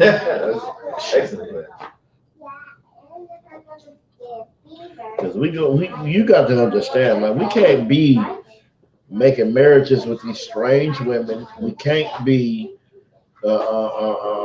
loving our oppressor. Right. We can't be thinking that these other nations are friends with us. Right. They hate us. If you got that, go ahead and read that. First Ezra, chapter 9, verse 8. And now by confessing, give glory unto thee, Lord God of fathers. See, that's what we're supposed to do. We're supposed to give the glory to the Lord, the God of our fathers. Right. Who are our fathers? Who are our fathers? Isaac, Abraham, and Jacob. Isaac, Abraham, and Jacob? No, I think it's Abraham, Isaac, and Jacob. Right. Continue. Verse 9. And do his will. And separate yourselves from the heathen of the land. And from the strange women. Kanye West, he's the what? Strange. And from the strange women. Strange women is women from another nation. That's a strange woman. That's right. You know who's a familiar woman? A so-called black, Hispanic, or Native Indian. That's right. That's who's familiar. That's who I'm familiar with. That's who I want to be next to. Okay. Is that the end of that? Yeah. Let me get 2 Kings 17 and 15. 2 Kings 17 and 15.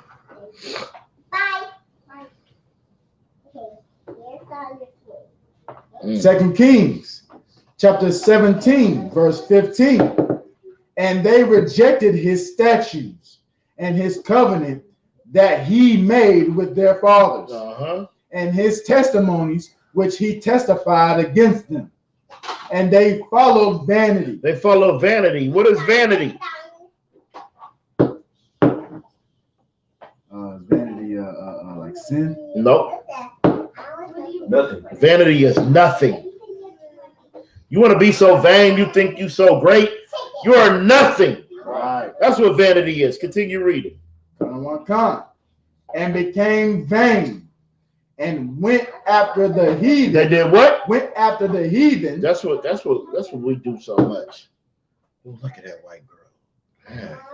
Oh, she the new white girl. She thick.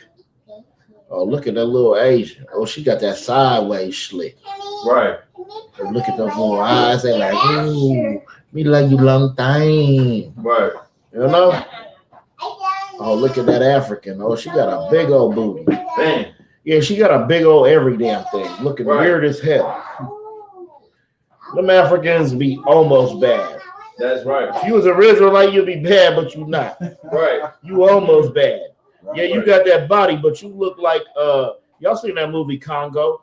Oh, Amy like raindrop drink. Yeah, that's how they look. Looking like a damn gorilla. Continue reading. And went after the heathen that were round about them, concerning whom the Lord had charged them. Saying what? That they should not do like them. We should not what? Do like them. When it comes to the heathen, you should not do like them. Give me 1 Chronicles 16 and 35. Yeah, I'm gonna run through these last little bits a little bit quicker so we can go ahead and get up out of class. I know y'all been here a long time, but this is needed because this is about separation. That's right. And see, Christianity teaches you about the opposite of separation. Right. They teaching you to conglomerate with everybody. Right. Whether it's your enemy or not. So I got to conglomerate with anybody, even though all these nations are looking at me as a lower being, a lower specimen. Right. Even our Constitution, who still has never been changed, it says that black people are what? We are 3/5 of a man. That's right. They haven't changed that. Today, it still says that same thing in the Constitution. They've never changed it. And y'all celebrate all their holidays. Right. Y'all celebrate 4th of July, knowing you're 3/4 of a man. You're not even a man. Because they want to make you animalistic. Right. When really they are the animal. That's right. They hunt and kill you. They prey on you like an animal. All you doing is just dwelling in your land. And you got to worry about everything that comes in here. Because we are unprotected. That's right, man. And we are unprotected because people don't know. Right. So-called Blacks, Hispanics, and Native Indians, they don't know they have a home in the Israelite school of UPK. And that's why we are unprotected. That's why we're dying. That's why we sell drugs. That's why we become whores. That's why we hate our brother. Right. Okay? Go ahead and read. 1 Chronicles chapter 16, verse 35. And say ye, save us, O God of our salvation, and gather us together and deliver us from the heathen. It says, save us and gather us together from the heathen, O God. Continue. That we may give thanks to thy holy name and glory in thy praise. And when the Lord separates us, go to Isaiah 14 and 1. This is what we asked for. It said, and say ye, save us, O God of our salvation, and gather us together and deliver us from the heathen. Right. That we may give thanks to thy holy name and glory and praise thee. Right. This is where it's going to happen. This is where we're going to give that thanks. This is where we're going to be pulled and took to our land. Okay? Isaiah chapter 14, verse 1. For the Lord will have mercy on Jacob. So the Lord is going to have mercy on Jacob. And will yet choose Israel. And will choose Israel, the so-called Blacks, Hispanics, and Native Indians. And set them in their own land. And set them in their own land. Ain't that what we was just reading about? That we want the Lord to come save us and set us in our... Continue. And the strangers shall be joined with them. And the strangers are going to come. Y'all want all these nations with us, right? Everybody wants all these nations. So-called Blacks, Hispanics, and Native Indians. They want the Chinese there. They want the African there. They definitely want the white man there. The white man is our daddy, Right. and we love him. Right. Oh, that's our daddy. We will not disrespect him, right? Continue. And they shall cleave to the house of Jacob. And they're gonna cleave to us. Continue. Come on. Verse 2. And the people shall take them. And we're going to take them.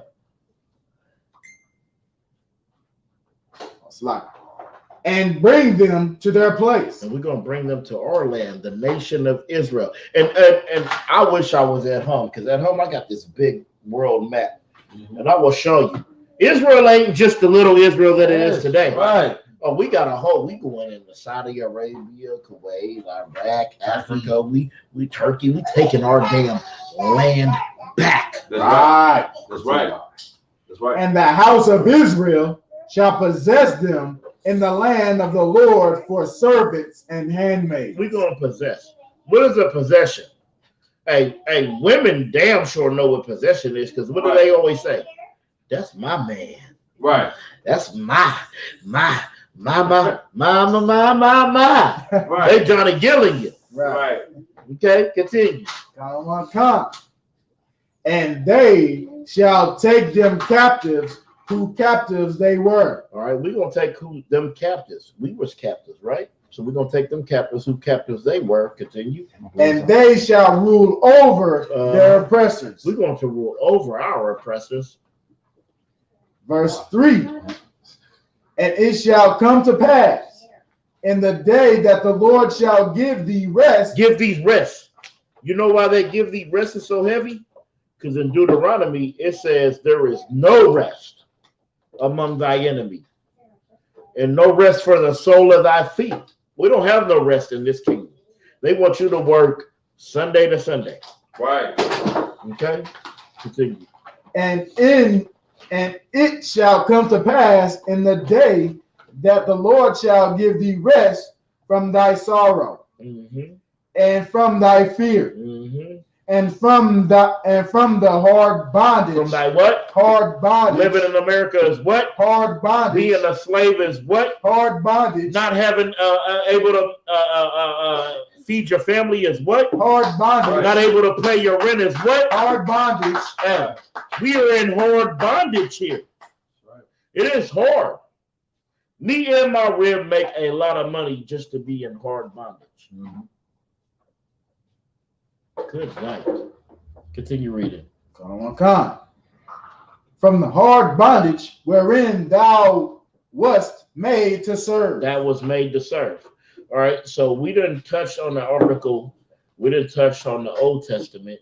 Let's get just a little bit of the New Testament real quick. Give me Matthew 15 and 24. Because we need to understand, tonight is talking about separation. Right. It's not just in the Old Testament, it's in the New Testament as well. That's right. We are supposed to be ye separate. Okay? We're supposed to be holy. It says the Holy Bible, right?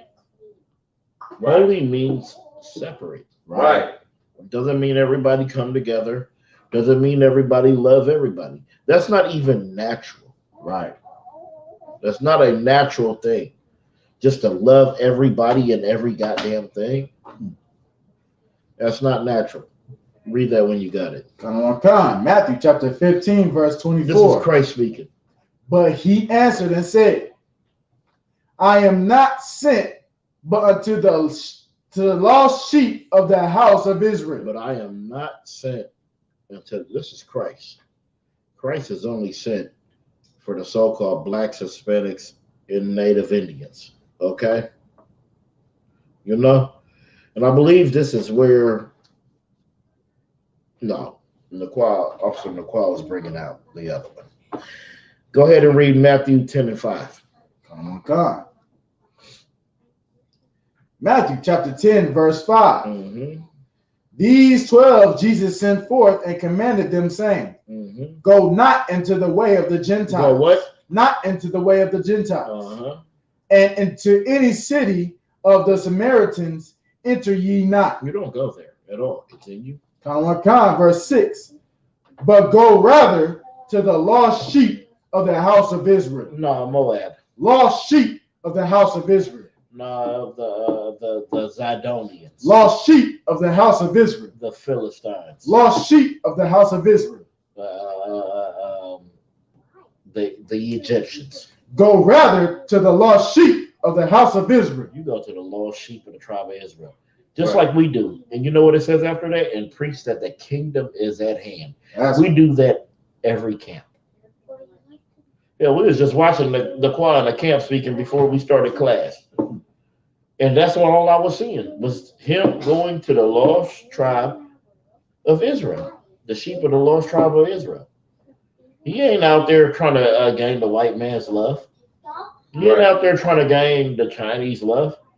He's out there trying to wake up the dry bones. Right. The people who are really dead. And I'm tired of people saying you can't be alive and dead. Are y'all idiots? Have you ever heard of a thing that's clinically dead? Right. Everybody outside this body is clinically dead. Right. And they will say the most destructive things. Right. They will live the most destructive lives. Was that in on that? Give me John 4:22, and I got one more after that. We're gonna close it out.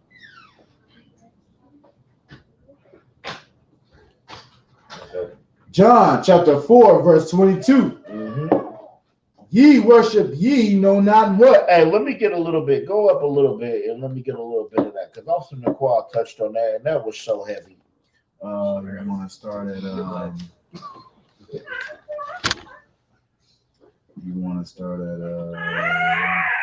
Start where they're at the well, and Christ is asking for her to draw the water. Verse 14. John chapter 4, verse 14. But whosoever drinketh of the water that I shall give him shall never thirst. Hold on, where are you at?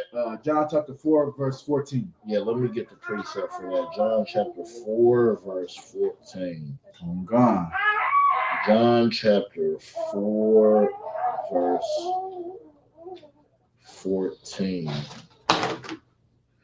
I need somebody to give me John 7:38. All right.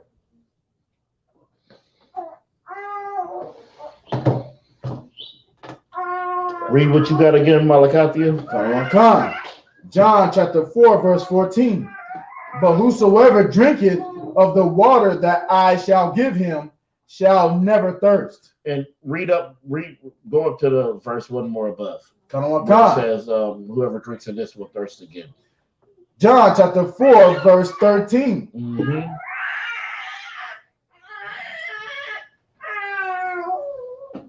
Jesus answered and said unto her, whosoever drinketh of this water shall thirst again. Whoever drinketh of this water, they shall thirst again. But verse 14. But whosoever drinketh of the water that I shall give him shall never thirst. Shall never thirst. Can I get that, John 7:38? Con, this is the book of John, chapter 7, verse 38. He that believeth on me, as the scripture hath said, out of his belly shall flow rivers of living water. That is the precept to that. Right. You know, because you won't need to thirst again. Right. If you drink the water, that's physical water, right? Every time I drink physical water, there will come a time that I will need more water. Right. Okay. But if you drink of this, what the Lord is talking about, what Christ is talking about, you don't need no more. That's right. All right. Give me Luke 1:68 so we can close it out. Right. Luke chapter 1, verse 68. Blessed be the Lord God of Israel. Of who? Lord God of Israel. No, God of everybody. Lord God of Israel. But John 3:16, for God so loved the world. Lord God of Israel. Okay. For he hath visited and redeemed his people. He visited and redeemed his people. All right. Is there any questions in there? Is there any questions or anything? Anybody chatted anything in? Allah, son. All right, Most High in Christ. So what y'all need to understand is, like here in the Israelite School of UPK, we show and approve. We're going to take you through. We have shown you clearly that you were not supposed to well, give me that real quick, John 3:16, because a Christian's going to say, a Christian will deny this whole class for John 3:16. Right. And what we need to do, we need to separate from these other nations. And what you got to understand in John 3:16, this was family business because he was talking to Nicodemus. So he wasn't talking to every damn body. Right. Go ahead and give me John 3:16. Hey, Thamakia, give me Numbers 21:3. This is the book of John, chapter 3, verse 16. For God so loved the world that he gave his only begotten Son, that whosoever believeth in him should not perish, but should have everlasting life. But we have everlasting life. And don't make me, I almost just gave y'all the whole breakdown. I was ready to go to Acts chapter 2. I was ready to go to Psalms 90. I'm ready to break the whole thing down, but we're not going to do that. Can you read 14 for me? Come, verse 14. Verse 14. Oh, go verse 14? Yes. Okay, verse 14. And as Moses lifted up the serpent in the wilderness, even so must the Son of Man be lifted up. That's what John 3:16 is about. It's about when Moses lifted up in the serpent in the wilderness. Right. Thamakia, read what you got. It's the book of Numbers, chapter 21, verse 3. And the Lord hearkened to the voice of Israel and delivered up the Canaanites, and they utterly destroyed them with their cities. And he called the name of the place Harmah. What's 8 say? Take me to Numbers 21, where it says, as where Moses lifted up the fiery serpent. Right here, verse 8. All right, go ahead.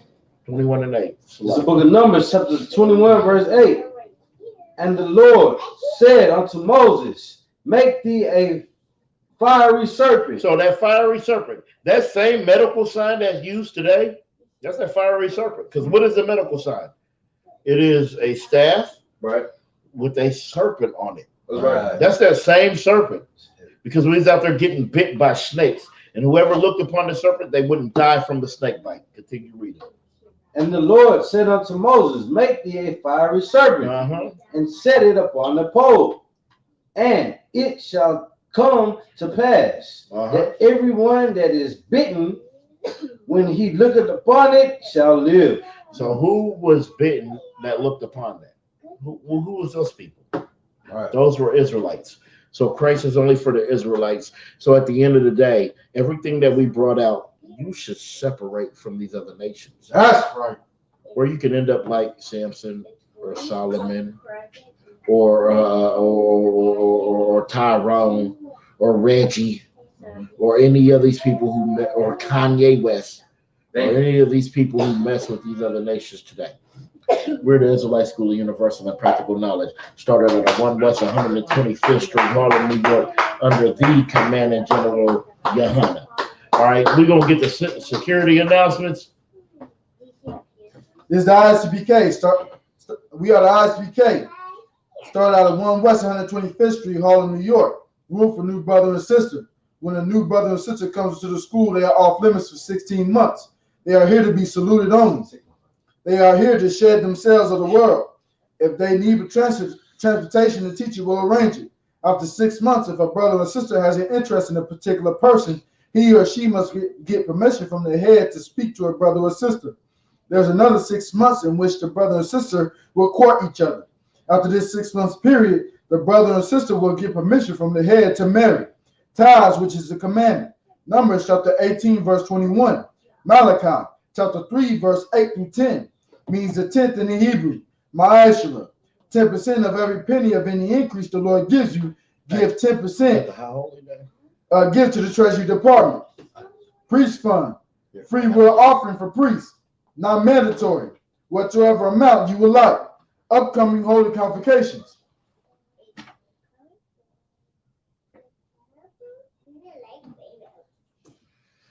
All right, where are we at? Upcoming holy convocations, the memorial of blowing of the trumpets, first day of the 7th month, September 25th, 2022. We find that in Leviticus 23, 24 through 25. Remind Akim and Aqua to check the bulletin board in the hallway. If anyone wants to be a trooper in the school, to start wearing all black, boots, shirt, pants, headband, and scarf. This is Officer Malakaki, and I'm going to pass the class back to Officer Shamarwan. All right, so everybody, we're going to mind you, we're going to stand. We're going to give her, not the sisters yet, we're going to give a courtesy salute to the teacher. All right, men of Israel, Majim Shabbat, Majim, Barak, Yahweh Bashem Yahshabakathah. All right, we're going to face the sisters. Yajim Matah, Shalakia. We're going to serve, face the sisters.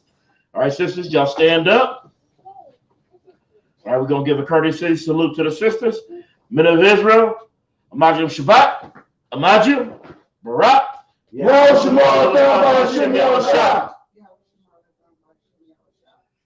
right, Amajim Matah, class dismissed.